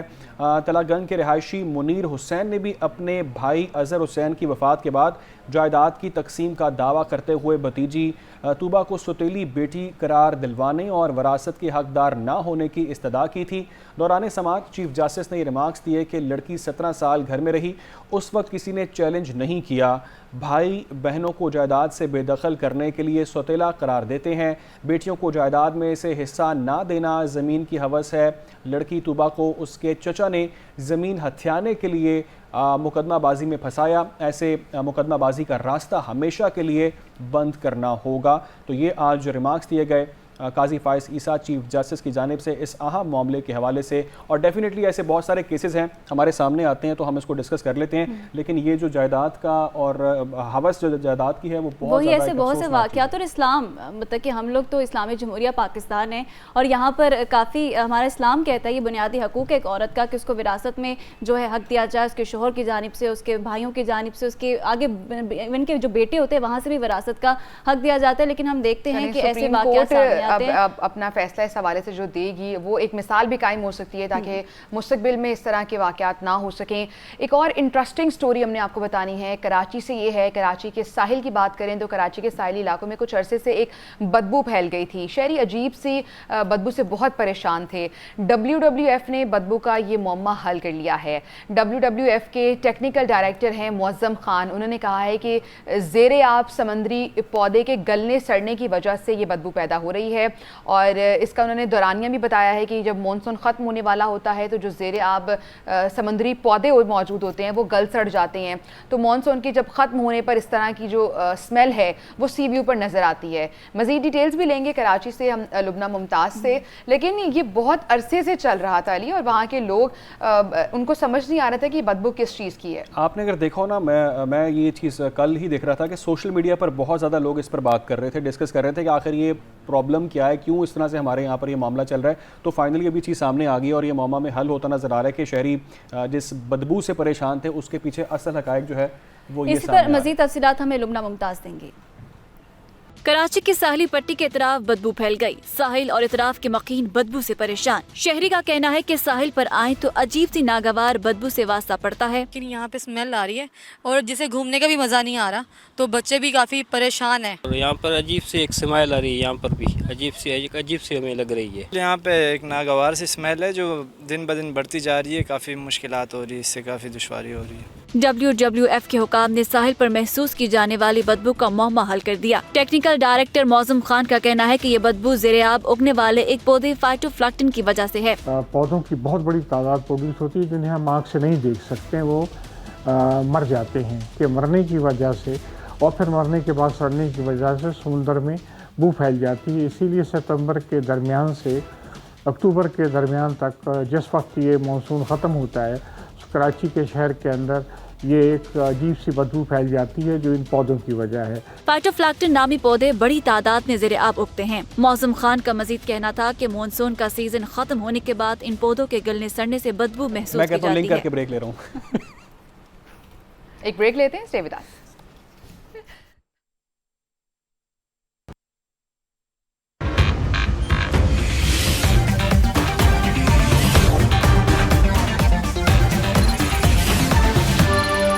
तो एक बार फिर बात करें कि भारत किस हद तक दुश्मनी की हद तक पहुंच सकता है। पाकिस्तान और ISI के खिलाफ भारत का एक और झूठा प्रोपेगेंडा बेनकाब। मोदी सरकार पाकिस्तान को बदनाम करने के मज़मूम प्रोपेगेंडे में शब रोज़ मसरूफ़ है। आपको बताएं कि भारतीय मीडिया ने पाकिस्तान के खिलाफ झूठे प्रोपेगेंडे के अपने ही रिकॉर्ड्स तोड़ दिए हैं और भारतीय मीडिया हुकूमती सतह पर किसी भी दहशतगर्दी के वाक़े का इल्ज़ाम मिनटों में बगैर किसी सबूत, तहकीक या तस्दीक के पाकिस्तान पर डाल देता है। पाकिस्तान और हसास इदारों पर इल्ज़ाम तराशी भारत का वतीरा बन चुका है। मकबूजा कश्मीर में भी दहशतगर्दी पर भारतीय मीडिया पाकिस्तान को फौरी मुर्द इल्ज़ाम जो है वो ठहराता रहा है। बिल्कुल, ये जंगी जुनून में मुब्तला है भारत। उसकी हमेशा से ये कोशिश रही है कि अपनी ही कोई दहशत गर्दाना कार्रवाइयों का इल्ज़ाम बग़ैर किसी सबूत के पाकिस्तान के सर पर थोप दो। भारतीय मीडिया ने कभी गुबारों के ख़तरे की अलामत बताया तो कभी कबूतरों को जासूस ठहरा दिया। इस बार बौखलाहट का ये आलम है कि भारतीय मीडिया ने हरदीप सिंह के कत्ल का इल्ज़ाम बग़ैर किसी सबूत के पाकिस्तान की खुफिया एजेंसी पर लगा दिया है। भारत की जानिब से हरदीप सिंह के कत्ल पर भारतीय एजेंसियों के मुलव्विस होने की तस्दीक पहले ही आलमी सतह पर अयां हो चुकी है। भारत की इंसानियत सोज पॉलिसियाँ, हमसायों के खिलाफ जाली नेटवर्क का डिठाई से इस्तेमाल खित्ते नहीं बल्कि आलमी अमन के लिए भी ये ख़तरनाक हैं। भारत के पास ना कोई सबूत है, ना भारत इस पर कोई बात कर सकता है, क्योंकि आलमी फोरम पर इस वक्त भारत तनहा खड़ा है और तमाम तर ममालिक भारत का मकरू चेहरा, भारत का असल चेहरा देख चुके हैं। पाकिस्तान पर जहाँ तक इल्ज़ामात की बात है तो क्या मुसलमानों पर जो जुल्म हिंदुस्तान में हो रहा है, कश्मीर पर हो रहा है, मणिपुर में हो रहा है, क्या वो भी पाकिस्तान पर इल्ज़ाम लगाना? तो दुनिया आपका चेहरा देख चुकी है। ब्रिगेडियर रिटायर्ड मसूद साहब हमारे साथ मौजूद है, उनसे बात करते हैं। अस्सलाम वालेकुम ब्रिगेडियर साहब, दिफाई तज्जियाकार हैं आप। ब्रिगेडियर साहब, दूर दूर तक कोई ताल्लुक नहीं है सच किस्से इसका। जब किसी की मौत होती है या कोई भी वाक़या होता है इस तरह का, दहशतगर्दी का कोई वाक़या होता है, तो देखा जाता है कि उसके बेनिफिशरी कौन है। जो हरदीप सिंह की मौत होती है, उनका कत्ल होता है, उसके बेनिफिशरी कौन है? खालिस्तान की जो तहरीक का एक बहुत लंबा उनका साथ था हरदीप सिंह का। तो ये बयानियाँ जो मीडिया बनाता है ये बिकते भी हैं, तो क्या अवाम में कोई समझ बूझ नहीं है, कोई सलाहियत नहीं है कि हरदीप सिंह की मौत से फ़ायदा किसको होगा? एटलीस्ट इतना तो सोच लें। जी बहुत शुक्रिया। पहले तो ये चीज देखें, एस्टेब्लिश है कि हाउस ऑफ कॉमन्स में जब प्राइम मिनिस्टर एक स्टेटमेंट देता है तो इसका मतलब ये है कि उसके पास एविडेंस होता है, इसके बाद वो ऐसी स्टेटमेंट देता है। When he says credible allegations है तो इसका मतलब है उनके पास इंफॉर्मेशन थी। और उससे पहले प्राइम मिनिस्टर जब दिल्ली गए थे वहाँ G20 की मीटिंग्स में, वहाँ पे उन्होंने बात की एंड ही अपना कंसर्न शो किया। Subsequently, 5 wise countries ने कंफर्म किया, दे शेयर द इंटेलिजेंस कि इसमें इंडियन डिप्लोमेट्स इन्वॉल्व हैं, डिप्लोमेट्स और ऑफिशियल्स इन्वॉल्व हैं। इनकी ईमेल्स के इनके पास इंफॉर्मेशन थी। फिर अमेरिकन देखें, सेक्रेटरी ऑफ स्टेट ने कहा, जो व्हाइट हाउस के जो स्पोक्स पर्सन है उसने बात की है, स्टेट डिपार्टमेंट के स्पोक्स पर्सन ने बात की, उन्होंने कहा कि इंडिया को कोऑपरेट करना चाहिए। अब इस बौखलाहट में अभी उन्होंने कहा कि अटेंशन डाइवर्ट करना है। दिस इज द स्ट्रेटजी है बेसिकली, बड़ी सिंपल सी बात है। This is part of 5th generation warfare है बेसिकली, जिसमें आप एक अटेंशन डाइवर्ट करते और इंडिया की हिस्ट्री रही है, इनकी इंडिया की रॉ की हिस्ट्री रही है, मीडिया वार पाकिस्तान के खिलाफ ये पहले से करते रहे हैं। एंड उसी के चक्कर में ये अभी उन्होंने एक अटेंशन डाइवर्ट करने के लिए एक नैरेटिव बिल्ड किया है। और आपका उनका मीडिया देखे, मैं पिछले 2 दिन से देख रहा था, आज वो कनाडा को ऐसा कह रहे थे कि यहाँ से it is basic epic centre of terrorism, और वो कह रहे थे कि जो जस्टिन ट्रूडो जो है वो वहाँ से टेररिज्म करवा रहा है, वहाँ से पुरानी, मतलब वो समझ रहे थे कि Canada is like Indian state, इस तरीके से बात कर रहे थे। बहुत शुक्रिया ब्रिगेडियर साहब। मीडिया पर जो चीज़ें चल रही हैं वो तो सबके सामने है ही, लेकिन यहाँ ये सवाल ये उठता है कि पाकिस्तान कब तक डिफेंशन में रहेगा? एक दफ़ा नहीं, 2 बार नहीं, बहुत बार इंडिया की जानिब से इसी तरह की ओछे हथकंडे इस्तेमाल किए जाते हैं, इल्ज़ाम लगाया जाता है, लेकिन पाकिस्तान की जानिब से कोई तो उस तरह से ठोस इक़दाम किया जाना चाहिए। पाकिस्तान के नैरेटिव की दुनिया भर में फतह हो चुकी है आयशा। पाकिस्तान ने बयानात दिए, माजी में जो मकरू चेहरा असल दिखाया भारत का दुनिया को, आज वो अक़वाम आलम में सबको नजर आ रहा है कि भारत क्या कर रहा है, और अब सिर्फ अपने आप को बचाने के लिए वो चीज दुनिया पे पाकिस्तान पर डाइवर्ट करने की कोशिश कर रहे हैं। सही बात है, लेकिन ये एक ऐसे वक्त पे बयान सामने आया है जब हमारी टीम इंडिया जा रही है खेलने के लिए, तो थोड़ा सा इसी चीज़ का ख्याल कर लिया जाता कि खेलों को तो आप गर्द आलूद ना करें, उनमें तो सियासत को ना घुसाएं। ICC के जो वनडे रैंकिंग है उस पर हम बात कर लेते हैं। अच्छी खबर ये है खेल के मैदान से कि ICC की वनडे रैंकिंग में बाबर आजम की पहली पोजीशन बरकरार है। बाबर आजम और भारत के जो शुभमन गिल हैं बैटर, उनमें फासला अब मज़ीद कम हो गया है, पॉइंट्स का फासला मज़ीद कम हुआ है। बाबर आजम के 857 पॉइंट्स हैं, शुभमन गिल के 814 के बाद अब 847 पॉइंट्स हो गए हैं। पाकिस्तान के इमामुल हक चौथे से 5वें नंबर पर चले गए हैं, जबकि फ़खर जमान 10वें नंबर पर ही मौजूद हैं। जबकि वनडे बॉलर्स की रैंकिंग भी दी है आईसीसी ने, और भारत के जो मोहम्मद सिराज हैं उनका पहला नंबर है। और मोहम्मद सिराज के आपको वो स्पेल याद था जो उन्होंने एक के बाद एक जब उन्होंने विकेटें ली हैं की गई थी उनकी जानिब से। ये अच्छा है पाकिस्तान के लिए, हम सब के लिए कि बाबर आजम जो हैं वो टॉप पर हैं। बिल्कुल, लेकिन जिस तरह से आयशा ने जिक्र किया वो बात काबिल गौर है कि आप खेल का एक मैदान सज चुका है, क्रिकेट होने जा रही है आपके मुल्क के अंदर, और दुनिया भर में आप ये दिखा रहे हैं कि आप अपने पड़ोसी मुल्क के साथ किस महाज पर और किस गलत बयानी का आप सहारा ले रहे हैं।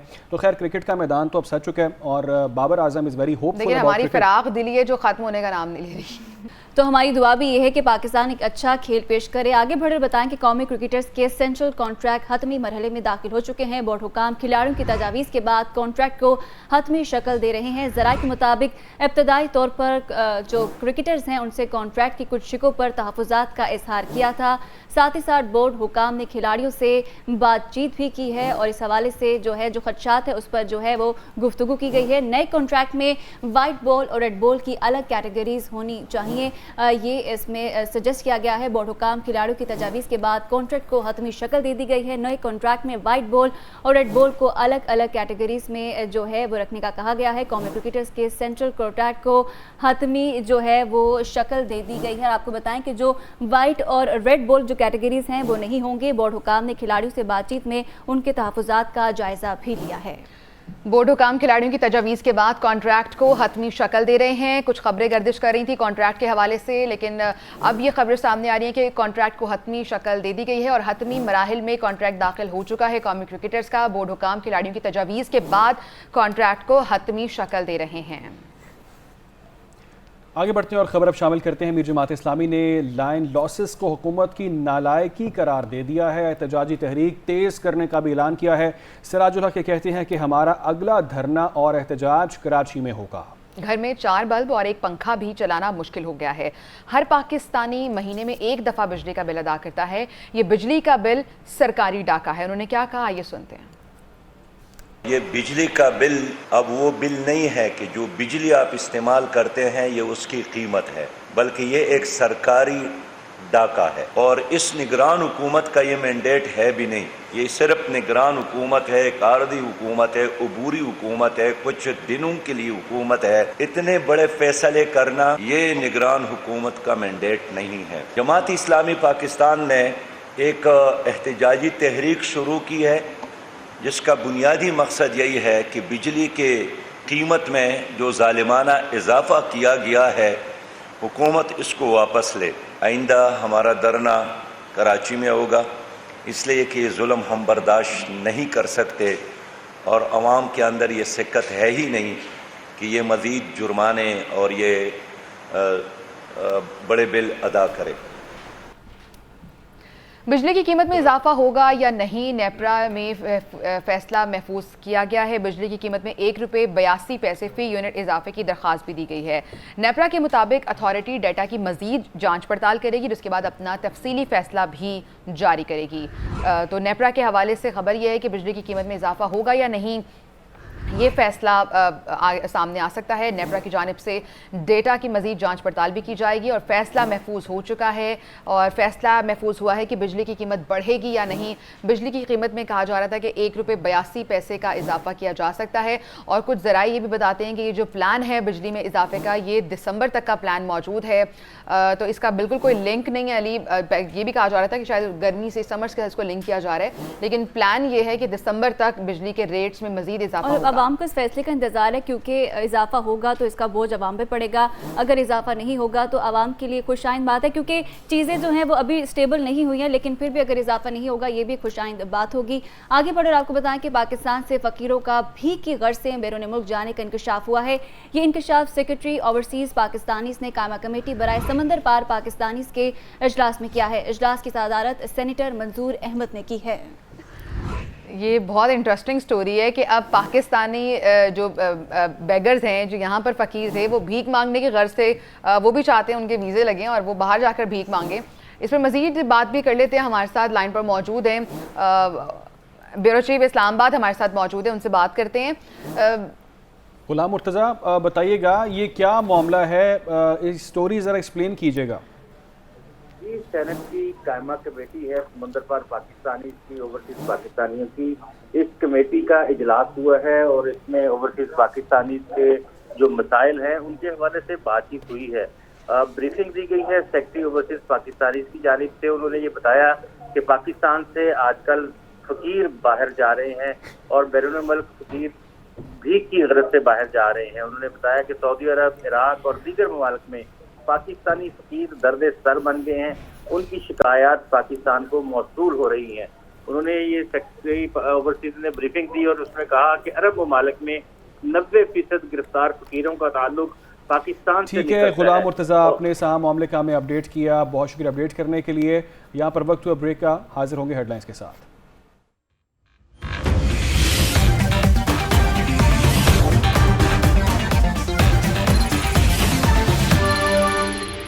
तो पाकिस्तान लाइव के थर्ड आवर में खुशामदीद। आज हमने बहुत सी अहम खबरें जो हैं वो डिस्कस की हैं, सियासत के मैदान से, खेल के मैदान से, सेहत के मैदान से, और अभी खबर है कि बिजली की कीमत में इजाफा होगा या नहीं। नेपरा में फैसला ये महफूज किया गया है और आपको बताएं। और आज इसके अलावा हमने एक और बड़ी अहम खबर आशूबे चश्म के हवाले से मारिया, जो स्कूल्स बंद होने की न्यूज़ आई है कि अगले 4 दिन तक स्कूल बंद रहेंगे, वो हमने डिस्कस की है। इसके अलावा हमने इस आवर में ये भी डिस्कस करना है कि बाबर आजम स्टिल नंबर 1 पर हैं, जो उनके बारे में बातें होती रही हैं, तनकीद होती रही है, उसके बावजूद वो नंबर 1 पर हैं। कुछ सियासत की बात भी करेंगे, बिल्कुल सियासत की बात भी कुछ करेंगे कि शहबाज शरीफ वापस आ रहे हैं, क्या एजेंडा लेके आ रहे हैं, क्या प्लान लेकर आ रहे हैं, उस हवाले से भी आपको बताएंगे। जबकि कंद कोर्ट में रॉकेट चल गए हैं, ये रॉकेट क्यों चले हैं, क्या मामला है, उसके भी हकायक आपके सामने रखेंगे। जबकि अफगान बाशिंदे पकड़े जा रहे हैं यहाँ पर, वो यहाँ पर क्या कर रहे हैं, उसकी भी तमाम तर हकायक पर बात। ये तो तमाम पॉइंट से खबरें हैं जो कि हम अपने नाजरीन के साथ डिस्कस करेंगे, पहले भी डिस्कस कर रहे थे, आगे भी डिस्कस करेंगे। और अभी आपको खबर दें कि बिजली की कीमत में इजाफा होगा या नहीं। नेपरा में फैसला महफूज है, बिजली की कीमत में 1 पैसे फी यूनिट इजाफे की दरख्वास्त दी गई। नेपरा के मुताबिक अथॉरिटी डाटा की मजीद जाँच पड़ताल के बाद अपना तफसीली फैसला जारी करेगी। बिल्कुल, बिजली कीमत में इजाफा होगा या नहीं होगा, नेपरा ने इस पर फैसला महफूज कर लिया है। 1 रुपये 82 पैसे फी यूनिट इजाफे की दरख्वास्त वो दी गई है। डेटा की मजीद जांच पड़ताल के बाद अपना तफसीली फैसला जारी कर देंगे। नेपरा ने ऐसा कहा है।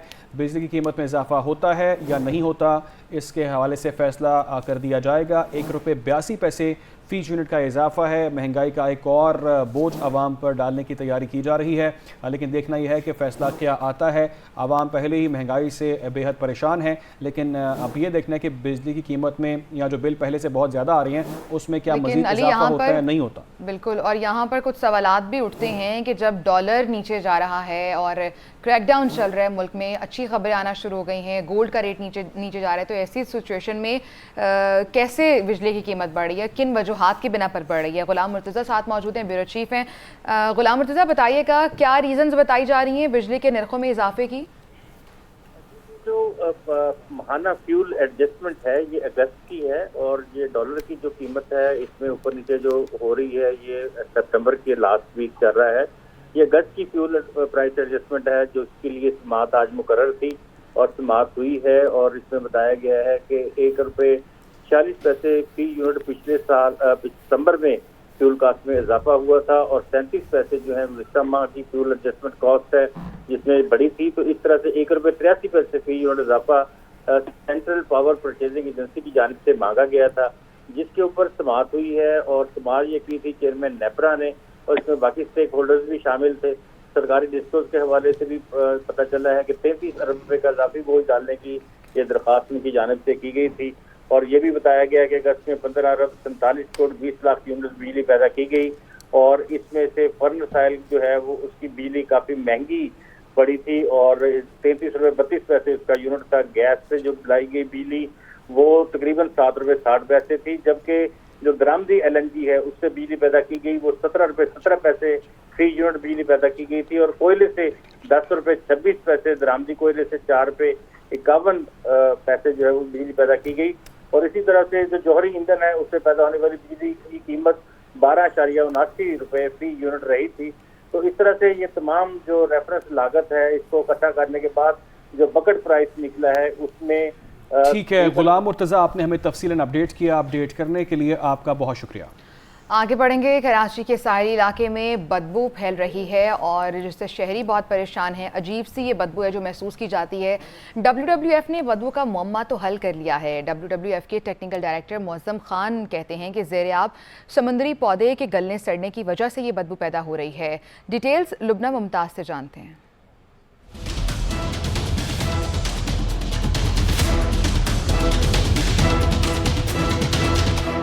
कराची की साहिली पट्टी के इतराफ बदबू फैल गई। साहिल और इतराफ के मकीन बदबू से परेशान। शहरी का कहना है कि साहिल पर आए तो अजीब सी नागवार बदबू से वास्ता पड़ता है। लेकिन यहाँ पे स्मेल आ रही है और जिसे घूमने का भी मज़ा नहीं आ रहा, तो बच्चे भी काफ़ी परेशान हैं। यहाँ पर अजीब सी एक स्मेल आ रही है, यहाँ पर भी अजीब सी हमें लग रही है। यहाँ पे एक नागवार सी स्मेल है जो दिन ब दिन बढ़ती जा रही है। काफ़ी मुश्किलात हो रही है, इससे काफ़ी दुश्वारी हो रही है। WWF के हुकाम ने साहिल पर महसूस की जाने वाली बदबू का मुअम्मा हल कर दिया। टेक्निकल डायरेक्टर मौज़म खान का कहना है कि ये बदबू ज़ेर-ए-आब उगने वाले एक पौधे फाइटोप्लैंक्टन की वजह से है।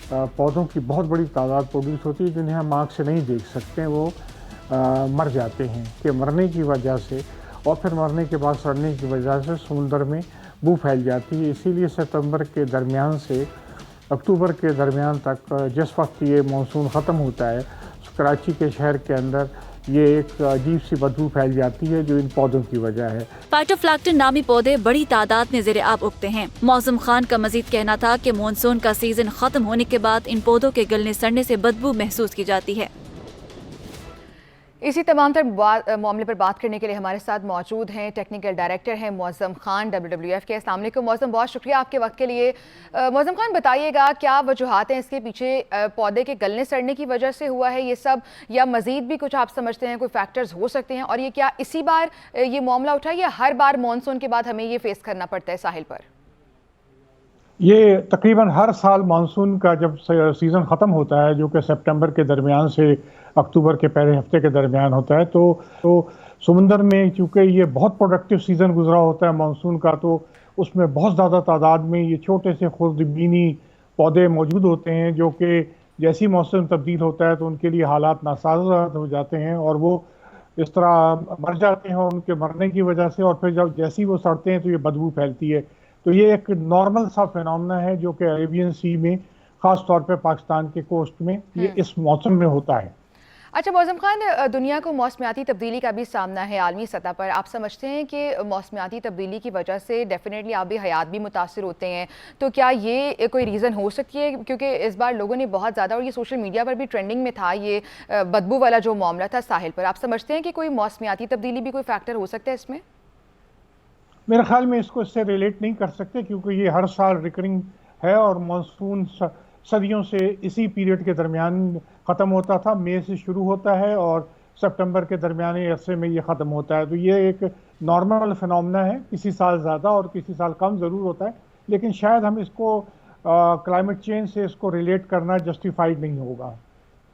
सही, इसको क्लाइमेट चेंज से हम जस्टिफाई नहीं कर सकते हैं। बहुत शुक्रिया। Mauzam Khan technical director WWF हमारे साथ मौजूद थे। या कुछ सवाल ये उठते हैं कि अगर ये मामला हर साल, ये फिनोमेना एवरी मानसून के बाद फेस करना पड़ता है, तो इतना वक्त क्यों लगा? कि नॉर्मल फिनोमेना और इसकी इफेक्टिवनेस जो है कभी ज़्यादा होती है तो कभी कम होती है। इस बार शायद इफेक्टिवनेस ज़्यादा थी, इसलिए ये मामला इतना हाईलाइट हो गया। ब्रेक लेते हैं, स्टे विद अस।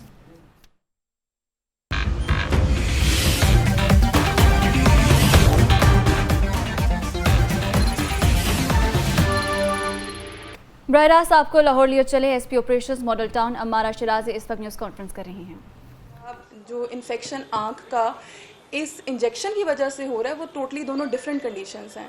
कंजक्टिवाइटिस सिर्फ बैरूनी झिल्ली का एक इन्फेक्शन होता है जो एक वायरल इन्फेक्शन है, और जो end of the mitis by injection of this particular agent वो एक डिफरेंट एक कंडीशन है जिससे बिनाई जा रही है। कंजक्टिवाइटिस से आपकी बिनाई उस तरह से इफेक्ट नहीं हो रही। अच्छा मैडम, आपको याद होगा कार्डियोलॉजी में भी ऐसा जो सीरप तैयार होता है, कई जाने से आओ।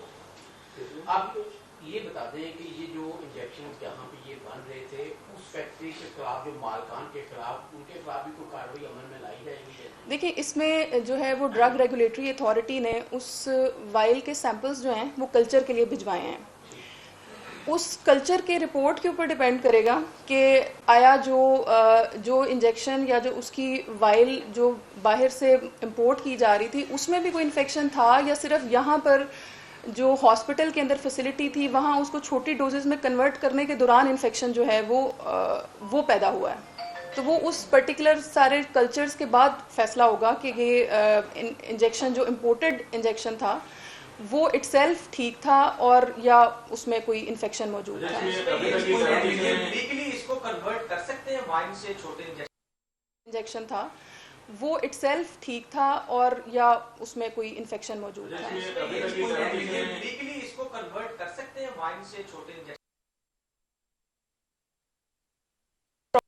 एक लाइसेंस होता है और लाइसेंस एंड एक प्रॉपर फार्मासिस्ट अपनी सुपरविजन में ये काम करवा सकता है। कोई टेक्नीशियन डिस्पेंसर इस तरह से नहीं वो कर सकता। That is illegal. सामने आया कि कब से ये काम कर रहे थे और दूसरा कितनी मालियत के अभी तक इंजेक्शन प्रो कर चुके हैं? जी ये तकरीबन 2020 से यहाँ पर जो है वो काम कर रहे थे और इसमें अब उसकी कॉस्ट बहुत सारे ये इंजेक्शंस जो हैं वो ये सेल कर चुके हैं। अच्छा मैडम, 3 मुलजमान हैं, उनकी अबूरी जमानत 9 अक्टूबर तक हुई है, अली गौहर और ये आलिया गौहर, आसम सुंदर, इनका क्या किरदार है इसमें? ये हॉस्पिटल के बोर्ड ऑफ ट्रस्टीज और बोर्ड ऑफ गवर्नर के मेंबर्स हैं। उन्होंने ये जो आलिया गुहीर हैं और डॉक्टर आसिम वगैरह हैं ये हॉस्पिटल के जो बोर्ड ऑफ ट्रस्टीज हैं ये उसमें हैं शामिल। मुलजमान की तादाद ज़्यादा होगी फिर? जी जी जी डेफिनेटली होंगे।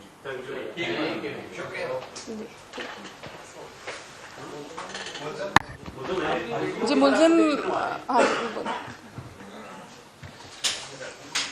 सवारी से एसपी ऑपरेशन मॉडल टाउन अमारा शिराजी ब्रीफ की जानिब से कहा गया कि मुलजिमान के पास लाइसेंस मौजूद नहीं थे और उन मुलजिमान से जो है वो मजीद तफ्तीश की जाएगी और मजीद भी गिरफ्तारियां हुई हैं। ये भी उन्होंने कहा जब एक सवाल किया गया कि इसमें मजीद भी क्या मुलजिमान हिरासत में लिए गए, जिस पर उन्होंने कहा है कि जी हाँ, पंजाब भर में आशूब चश्म के केसेस में नॉन स्टॉप इजाफा होता जा रहा है। पंजाब हुकूमत का कल से इतवार तक निजी और सरकारी स्कूलों में आम तातील का ऐलान सामने आया है। जुम्मे को ईद मिलादुन्नबी सल्लल्लाहु अलैहि वसल्लम की सरकारी छुट्टी होगी, जिसके बाद इतवार को हफ्तावार छुट्टी के बाद सोमवार को स्कूल दोबारा से खुल जाएंगे।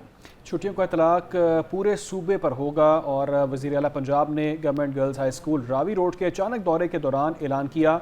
हुकूमती हिदायत के बावजूद आशूब चश्म के शिकार तलबा स्कूल में हाजिर थे। मज़ीद जानते हैं नुमाइंदा लाहौर ज़ुहैब हसन काज़मी से तफसीलात इस हवाले से और पूछेंगे कि क्या तफसीलात हैं साहब मामले के हवाले से। लेकिन आपको भी ये बता दें कि सरकारी छुट्टियों का ऐलान किया गया। इतवार को हफ्तावार छुट्टी के बाद सोमवार को स्कूल दोबारा खोले जाएंगे। छुट्टियों का इतलाक पूरे सूबे पर किया जाएगा। आशूब चश्म के बढ़ते केसेस के पेश नज़र यह अहम फैसला किया गया है और जब विज़िट किया गया स्कूल्स का तो देखा गया वहाँ पर केसेस काफ़ी ज़्यादा बढ़ रहे हैं। पंजाब भर में आशूब चश्म के केसेस में नॉन स्टॉप इजाफा देखने में आ रहा है। मनाजिर आप अपनी स्क्रीन पर देख सकते हैं। छोटे बच्चे हैं जिन्होंने काली ऐनकें लगाई हुई हैं और इनकी आंखों में ये मसला है और इसके रोकथाम के लिए ये फैसला किया गया है कि स्कूल्स को बंद किया जाएगा। छुट्टियों का इतलाक पूरे सूबे पर किया जाएगा और अब कल से स्कूल जो हैं वो बंद कर दिए जाएंगे। निगरान वज़ीर पंजाब ने यह फैसला किया है। हुकूमती हिदायत के बावजूद आशूब चश्म के शिकार तलबा स्कूल में हाजिर थे। पंजाब भर में आशूब चश्म के केसेस में नॉन स्टॉप इजाफा देखने में आ रहा है और जो ये नॉन स्टॉप इजाफा हुआ है उसी हवाले से एहतियाती तदाबीर ली गई हैं और ये कहा जाता है कि एहतियात इलाज से बेहतर है। तो मज़ीद इस हवाले से तफसीलात जान के अपने नुमाइंदे ज़ुहैब काज़मी से, ज़ुहैब काज़मी इस ऐलान के हवाले से बताइएगा। जी बिल्कुल, पंजाब भर में आशूब चश्म का जो फैलाव है वो बढ़ता जा रहा है, जिसके बाद हुकूमत पंजाब ने सूबा भर के सरकारी और निजी स्कूलों को कल से बंद करने का ऐलान किया है। वज़ीर ने हदायत जारी की हैं और ये जो हदायत हैं ये मैट्रिक क्लासेस के तमाम बच्चों को जो है वो हदायत जारी की गई। निजी और सरकारी तमाम जो तालीमी अदारे हैं मैट्रिक तक के उनको कल से छुट्टी होगी और पीर के से आशूब चश्म के बच्चों को वो मरकजी दरवाजे पर टीचर जो है वो खुद चेक करे और चेक करने के बाद जो है वो स्कूल में आने की इजाजत होगी। मैं आपको बताता चलूँ कि निगरान वज़ीर मोहसिन नकवी ने government girls high school Ravi road का अचानक दौरा किया और हुकूमती हदायत के बावजूद आशूब चश्म के शिकार तलबा और तलबात स्कूल में उस वक्त मौजूद थे, जिसकी वजह से मोहसिन नकवी ने सख्त इजहार बरहमी भी किया और जिला ने सेकेंडरी स्कूल को फौरी तौर पर वहां पर तलब किया और तलब करने के बाद जिला की प्राइवेट और सरकारी स्कूलों में कल इस दौरे के बाद जो है इन्होंने ये ऐलान किया है और अब आम तातील का ऐलान किया गया है। जुम्मे से इतवार तक बताया जा रहा है। बहुत शुक्रिया ज़ुहैब काज़मी हमारे साथ मौजूद थे। बात की जाए डॉलर की तो डॉलर के मुकाबले रुपए की कदर में मुसलसल बेहतरी नजर आ रही है। इंटरबैंक में डॉलर 1 रुपये 5 पैसे सस्ता हो गया। इंटरबैंक में डॉलर 289.80 रुपये कम होकर इस वक्त जो है सामने आ रहा है। डॉलर की इस वक्त जो है उड़ान थम चुकी है और रुपया मजबूत हो रहा है। आपको बताएं कि इंटरबैंक में डॉलर 1 रुपये 5 पैसे सस्ता हो गया है।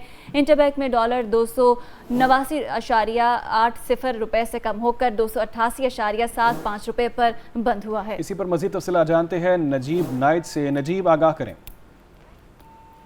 बिल्कुल, मुसलसल डॉलर रोजाना की बुनियाद पर तकरीबन 1 रुपये कम होता नजर आ रहा है और इस वक्त इंटरबैंक में डॉलर 288.75 तक आ गया है। डॉलर इससे कबल जो बुलंदतरीन सतह थी वो 360 रुपये तक इंटरबैंक में चला गया था।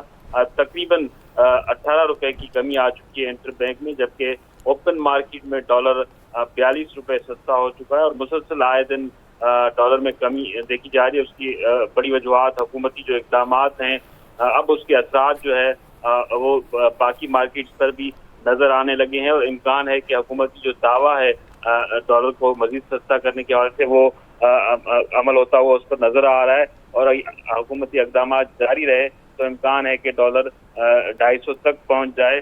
मुख्तलिफ जो करेंसी एक्सचेंजर्स हैं उनकी जानिब से भी डॉलर इंटर बैंक में सरेंडर किए जा रहे हैं, जिसके बायस जो है ज़र मुबादला के ज़खायर में भी बेहतरी नजर। ठीक है नजीब, हमारे साथ ही मौजूद रहेगा। हमें ज्वाइन किया है मलिक बोस्तान ने, उनसे बात करते हैं। मलिक बोस्तान, बहुत शुक्रिया आपके वर्क के लिए।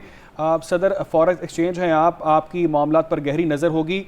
डॉलर नीचे आ रहा है, क्या समझते हैं आप कि जो क्रैकडाउन का सिलसिला जारी है यही उसकी मेन रीज़न है? और इसके अलावा ये कहें कि क्या समझते हैं कहाँ तक इसकी गिरावट देखने में आएगी डॉलर की? देखो, डॉलर ने तो 250 तक जाने ही जाना है, बल्कि इससे भी नीचे जाना है, लेकिन हमारे लोगों को अभी तक यकीन नहीं है।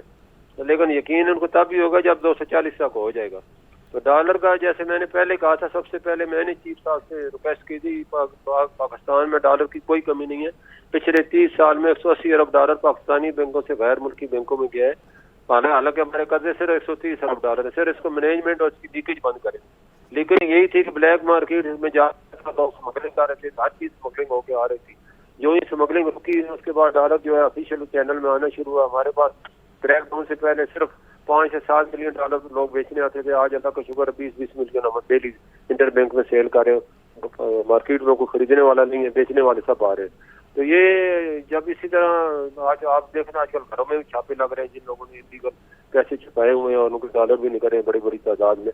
तो इसका यही नतीजा है कि लोग जो है आप समझ रहे हैं कि इसको डॉलर को घर में रखने में खतरे से खाली नहीं है, तो लोग चेंज भी करा रहे हैं। तो वो ये इंशाल्लाह आप देखेंगे इसमें एक्सपोर्ट वर्कर रेमिटेंस हमारी बढ़ गई है और लोग देने भी काउंटरों पे बहुत ज्यादा आ रहे हैं। तो खरीदने 5% आ रहे हैं और बेचने 95% आ रहे हैं। तो हमारी उम्मीद है कि इस महीने जो है हम पहले पिछले महीने हमने 200 मिलियन डॉलर सिलेंडर की था, इस महीने 400 से 500 मिलियन डॉलर इंटर बैंक को हम सेल करेंगे, जिसकी वजह से इंटर बैंक का आपने देखा डेली गिर रहा है, रेट गिर रहा है। उसकी वजह ये है कि सप्लाई बहुत ज्यादा बढ़ गई है और डॉलर 308 से कम के हो गए इंटर बैंक में आज 288 भी हो गया, यानी 20 रुपये गिर चुके हैं। तो ये अल्लाह का शुक्र है। इसी तरह बैंक जो थे वो काबू में नहीं आ रहे थे, उनको भी बाकायदा बुलाया गया है और उनको बताया गया है कि पाकिस्तान की पेशे से नहीं खेले, आपने बहुत सट्टेबाजी कर दी है, अब सट्टेबाजी करोगे तो अगला पिछला सारा हिसाब देना पड़ेगा। तो अब वो सीधे हो गए। देखें, बैंक जो पहले हम लोग गिराते थे ये दोबारा बढ़ा देते थे 5-5, 10-10 रुपये। जुलाई में आपको याद होगा सिर्फ 4 जुलाई को हमारा रेट 272 था, इन्होंने 272 से बढ़ा के 285 किया, 209 किया, 308 किया। दूरों हमें अपील करनी पड़ी और लॉ इन्फोर्समेंट से जो हेड है उनसे मैं मिला, उन्हें बताई सारी बात। ब्लैक मार्केट के लोग इस वक्त धड़ाधड़ खरीद के स्मगलिंग कर रहे हैं और स्मगलिंग का माल मंगवा रहे हैं। तो उसके बाद बैंकों को मैंने बताया ये इनको किसी ने आज तक पूछा नहीं है, सारे फादर बैंक है पाकिस्तानी से, सिर्फ 2-3 बैंक रह गए। इनको भी आप एक्शन लें। उन्होंने उनको बुलाया, बड़े प्यार मोहब्बत से समझा दिया। अभी इसके अनफ हो चुके हैं और अब आपने स्पेकुलेशन की तो सारा कमेटी हम खोल देंगे। तो अब वो भी देखें डेली 1-2 रुपये गिरा रहे हैं। तो ये इसी तरह गिरते गिरते 250 तक जाएगा। और ब्लूमबर्ग की रिपोर्ट है, उन्होंने कहा था कि पाकिस्तानी रुपया बहुत ज्यादा अंदर जाएगी, इसकी रियल वैल्यू उन्होंने 240 कही है। इसमें तो कोई शक वाली बात नहीं है। अफगानिस्तान का 80 है, इंडिया का 78 है, तो बांग्लादेश का 95 है। हमने क्या गुनाह किया? हमारा गुनाह यही है, हम पाकिस्तानी रुपये में इन्वेस्टमेंट नहीं करते। अपने मुल्क को अपनी नज़रों में खुद गिराते हैं, दुनिया हमारी इसकी क्या कदर करेगी। जब हम अपने पाकिस्तानी रुपए में इन्वेस्टमेंट करें खुद ब खुद इंशाल्लाह बढ़ेगा। और अब जो ब्लैक मनी के खिलाफ एक्शन हो रहा है तो इनको कहीं गुनाह नहीं मिलेगी। इनकी गुनाह यही है कि ये पैसे अपने बैंकों में ठीक है। मलिक बोस्तान साहब, क्या समझते हैं आप कि जो ये क्रैकडाउन किया जा रहा है ये डॉलर माफिया के खिलाफ है, इसी तरह जारी रहना चाहिए? और ये भी बताइएगा कि क्या जो सरमायाकारी के इम्कानात हैं अब वो इस बेहतरी से मजीद बढ़ जाएंगे पाकिस्तान में? बिल्कुल सरमायाकारी अब होएगी, क्योंकि अब लोगों को रखने की जगह नहीं है। जिसको घरों में भी महफूज नहीं है, लाकरों में भी महफूज नहीं है, उनकी एक ही महफूज पनाह वो है पाकिस्तानी बैंक। बैंकों में जमा करें, सरमायाकारी करें अपने जो है पाकिस्तानी। इतना 22% इंटरेस्ट बहुत ज्यादा है, 1 करोड़ में आपको 22,000 मिल रहे हैं, और क्या हो चाहिए। अगर आप इसी तरह डॉलर खरीद के गोल्ड खरीद के और शेयर खरीद के और प्रॉपर्टी खरीद के पाकिस्तान के तो पैसा आपने मिट्टी में मिला दिया, तो किसी भी काम का नहीं है। ये घरों में उसमें देख के खुश होते रहते हैं। बढ़ जाए तो 2008 में 260 रुपए था, अभी 360 के करीब पहुंच जाए तो इनका खून बढ़ रहा था। अब इनका खून कम होना शुरू हो गया। अब इंशाल्लाह इनको यही वही लोग फायदे में रहेंगे जो बेच रहे हैं, क्योंकि 330 में जिन्होंने बेचा वो बड़े खुश हैं, जिन्होंने नहीं बेचा वो अब भी बेचेंगे फायदे में रहेंगे। आवाम की एक बर्बाद करूंगा। अब डॉलर का रेट इंशाल्लाह नहीं बढ़ेगा, क्योंकि इस वक्त आर्मी इसको खुद मॉनिटरिंग कर रही है। पहले सियासी हुकूमती थी, उनके बड़े इसमें मुफादात होते हैं, उनका ज्यादातर पैसा खुद भी प्राप्ति बाहर होती थी, वो डॉलर का रेट गिरता था। जी, जो क्रैकडाउन किया जा रही है उसके समरात नजर आ रहे हैं। मलिक बोस्तान, आपने हमें वक्त दिया, आपके वक्त के लिए बहुत शुक्रिया। डेफिनेटली जो आर्मी चीफ की मुलाकात हुई ताजिर बरादरी के साथ, और उसमें जो तहफ़्फ़ुज़ात से उन्होंने उससे आगाह किया, अपने तहफ़्फ़ुज़ात से उन्हें शेयर किया कि हमारे साथ ये प्रॉब्लम्स हैं, तो उसके बाद से हम देख रहे हैं कि मुसलसल जो क्रैकडाउन है तमाम तर माफियाज़ के खिलाफ वो थ्रू आउट किया जा रहा है, और उसके समरात हम देख रहे हैं कि डॉलर किस तरह से नीचे आ रहा है। समरात भी हम देख रहे हैं। मलिक बोस्तान साहब ने जो है कुछ फैक्ट सामने रखे हैं, क्या वजूहात हैं, क्रैकडाउन है, और इस चीज़ को उन्होंने कहा है कि कंटिन्यू रहेगा तो फिर हम लोग डॉलर में मजीद कमी भी देखेंगे। डॉलर की एक्चुअल प्राइस है वहाँ तक 240-250 तक भी डॉलर जा सकता है। इसी पर मजीद बात भी कर लेते हैं। माहिर मईशत खाकान नजीब साहब हमारे साथ मौजूद हैं। अस्सलाम वालेकुम खाकान साहब, अभी कुछ ही देर पहले मलिक बोस्तान साहब हमारे साथ मौजूद थे, वो कह रहे हैं कि डॉलर की एक्चुअल प्राइस 250 से नीचे भी जा सकता है। तो आप क्या समझते हैं मजीद कितना वक्त हमें दरकार होगा, ये जिस सिम्त में हम जा रहे हैं इसी में जाते रहें तो कितना वक्त लग सकता है मजीद कि जब डॉलर अपनी एक्चुअल प्राइस में आ जाएगा? मैं डॉलर की एग्जैक्ट प्राइस पे कमेंट के बगैर पहले सामने ये रखता हूँ कि आपने जो इस वक्त किया है वो एक एडमिनिस्ट्रेटिव इन्फोर्समेंट कंप्लायंस है ऑफ एन इलीगल इलिसिट कारोबार, जिसको हम ग्रे मार्केट कहते थे। एक आपने डी डॉलराइजेशन की तरफ एक कदम उठाया है, वो ये है कि आप कह रहे हैं कि डॉलर को होल्ड करना या होर्ड करना या डॉलर को स्मगल करना, और ओवरऑल एक स्मगलिंग पे आपने कोशिश की है रोकने की। एक आपने ये कोशिश की है कि जो गोडाउन्स आपने जाकर देखा जहाँ पे कमोडिटीज जो है उनको होल्ड किया गया। तो ये सब एक इन्फोर्समेंट की एक्टिविटीज हैं जो एक एटमॉस्फेयर तब्दील करती हैं कि रेट ऑफ द स्टेट जो पहले एग्जर्ट नहीं हो रही थी वो एग्जर्ट हो रही है। इससे जो इलिसिट कारोबार था वो उसको जो इतनी तकवीयत मिली हुई थी वो खत्म होने की तरफ जा रहा है। खत्म होने से मेरा मतलब ये नहीं है कि बिल्कुल मतलब ये खत्म हो जाएगा, बट जो इस वक्त हाइटेंड एटमॉस्फेयर था आई थिंक वो नॉर्मलाइज होगा और चीजें जो है नॉर्मल मार्केट जैसे काम करती हैं उस तरफ जाएंगे। जैसे आपने देखा शुगर में कीमत 200 रुपए तक चली गई थी, वापस आई। रुपए की जो कदर है उसमें जो इजाफा हो रहा है उसकी बड़ी वजूहत ये है कि एक्सचेंज कंपनीज भी इस वक्त डॉलर दे रही हैं इंटरबैंक में, सो इंटरबैंक की लिक्विडिटी इंप्रूव की है। जो लोग सिर्फ ये समझते थे कि रुपया वीक हो रहा है तो हमें डॉलर ही होल्ड करने चाहिए बिकॉज हम लूज कर रहे हैं वैल्यू, उनकी भी जो आप कहेंगे सेंटिमेंट है ऑफ द मार्केट वो भी तब्दील हुआ है। तो ये सब पॉजिटिव चीजें हैं इन द सेंस कि हमने एक सेंटिमेंट जो बहुत नेगेटिव हो गया था उसको एडमिनिस्ट्रेटिवली और एनफोर्समेंट मेजर से संभाला है। पर ये याद रखिए कि ये जो इन द मीडियम टर्म भी पाकिस्तान का जो एक्सचेंज रेट है उसकी डिटर्मिनेशन इंटरबैंक में होनी है, और अगर ये डिटर्मिनेशन इंटरबैंक में होनी है तो हमें जो इंटरबैंक की लिक्विडिटी है उसको जरूर इम्प्रूव करना है। उससे मतलब ये है कि इस वक्त आपके स्टेट बैंक के ज़र मुबादला के ज़खायर 7.67 अरब डॉलर पे हैं, ये 8.7 अरब डॉलर पे थे। अब हमें अपनी रेमिटेंसेस को वापस लाना है इंटरबैंक में। मेरा ख्याल है कि इस माह की जो रेमिटेंसेस हैं वो बेहतर होंगी पिछले माह से। पिछले 2 माह की रेमिटेंसेस कंफर्टेबल लेवल पे नहीं थी, वो 2 अरब डॉलर पे नीचे आ गई थी, जबकि पाकिस्तान ने 3 अरब डॉलर भी पिछले साल हिट किया है। बिकॉज इतना ओपन मार्केट का रेट बढ़ गया था। ओपन मार्केट का रेट बढ़ गया था। बहुत शुक्रिया खाकान नजीब हमारे साथ मौजूद थे, हमारे मैशत, और जो भी उन्होंने हकाइक बताए हैं, जो फैक्ट्स एंड फिगर्स का जिक्र कर रहे थे, जिससे रेमिटेंस को वापस इंटरबैंक में लाना चाहिए, और साथ ही साथ ये भी उनकी जानिब से पॉजिटिव खबर है कि हालात जो हैं वो बेहतरी की जानिब जा रहे हैं। बिल्कुल, वो कह रहे थे कि तमाम तर जो माफियाज हैं उनके खिलाफ हम क्रैकडाउन देख रहे हैं, चीज़ों के रेट अब डेफिनेटली वापस आ रहे हैं। एक चीज़ है पेट्रोल, उसका वापस नहीं आ रहा, बस वो सवाल अपनी जगह पर मौजूद है कि अगर मैशत में अच्छी खबरें आने वाले दिनों में मिलेंगी तो यहाँ सवाल ये है कि क्या महंगाई भी कम हो सकती है, जो आम आदमी सफ़र कर रहा है, जो डायरेक्ट उस पर इम्पैक्ट पड़ रहा है, उस पर क्या फ़र्क आ सकता है। ऐसा ही है। आगे बढ़े आपको बताएं कि फैसलाबाद में गेम खेलने के पैसे मांगना जुर्म बन गया है। स्नूकर क्लब का मालिक कातिल मुल्जिम अहमद ने गेम के पैसे मांगने पर इब्रार को गोलियां मार दी, लाश हॉस्पिटल मुंतकिल कर दी गई है। मुल्जिम फरार, पुलिस की जानिब से तहकीकात इस वक्त जारी हैं। फायरिंग की सीसीटीवी फुटेज भी सामने आ चुकी है। ये कत्ल का वाक़या पेश आया है। फैसलाबाद में गेम खेलने के पैसे मांगना जुर्म बन गया है और स्नूकर क्लब का मालिक जिसे कत्ल कर दिया गया है, गेम के पैसे मांगे थे, जिस पर स्नूकर क्लब के मालिक को कत्ल कर दिया बर्दाश्त है। इस वक्त जो हमारी सोसाइटी में काफ़ी परवान चढ़ा है कि बर्दाश्त नहीं है और बर्दाश्त के एलिमेंट नहीं है, तो हम लोग तशद्दुद की तरफ देख रहे हैं कि लोग जो हैं वो बढ़ते जा रहे हैं। छोटा सा वाकया होता है और फिर डंडा पकड़ लिया जाता है और अगले को जख्मी कर दिया। डंडा नहीं, अब सीधा गन पकड़ ली जाती है। देखिए ना, ये जो स्नूकर क्लब्स होते हैं यहाँ पर मोस्टली हम देखते हैं कि बहुत सारा उधार चलता है, ज़ुबानी कलामी कि मैं पैसे कल दे दूंगा, परसों दे दूंगा। तो वो मालिक का राइट है, वो अगर पैसे मांग रहा है और उसने अगर नहीं किया उधारियाँ जो भी मामला है, उसके बाद आप उसको कत्ल कर दें इतनी सी बात के ऊपर कि यार पैसे नहीं मैंने देने, मैंने मार देना है। तो जान की कीमत रहे नहीं कि जब लॉ एंड ऑर्डर नहीं होगा तो डेफिनेटली ऐसे मामला माल जान कुछ भी जो है वो महफूज। चलिए, अनफॉर्चुनेटली हमने पाकिस्तान लाइव का ख़त्म एक बुरी खबर के साथ किया है।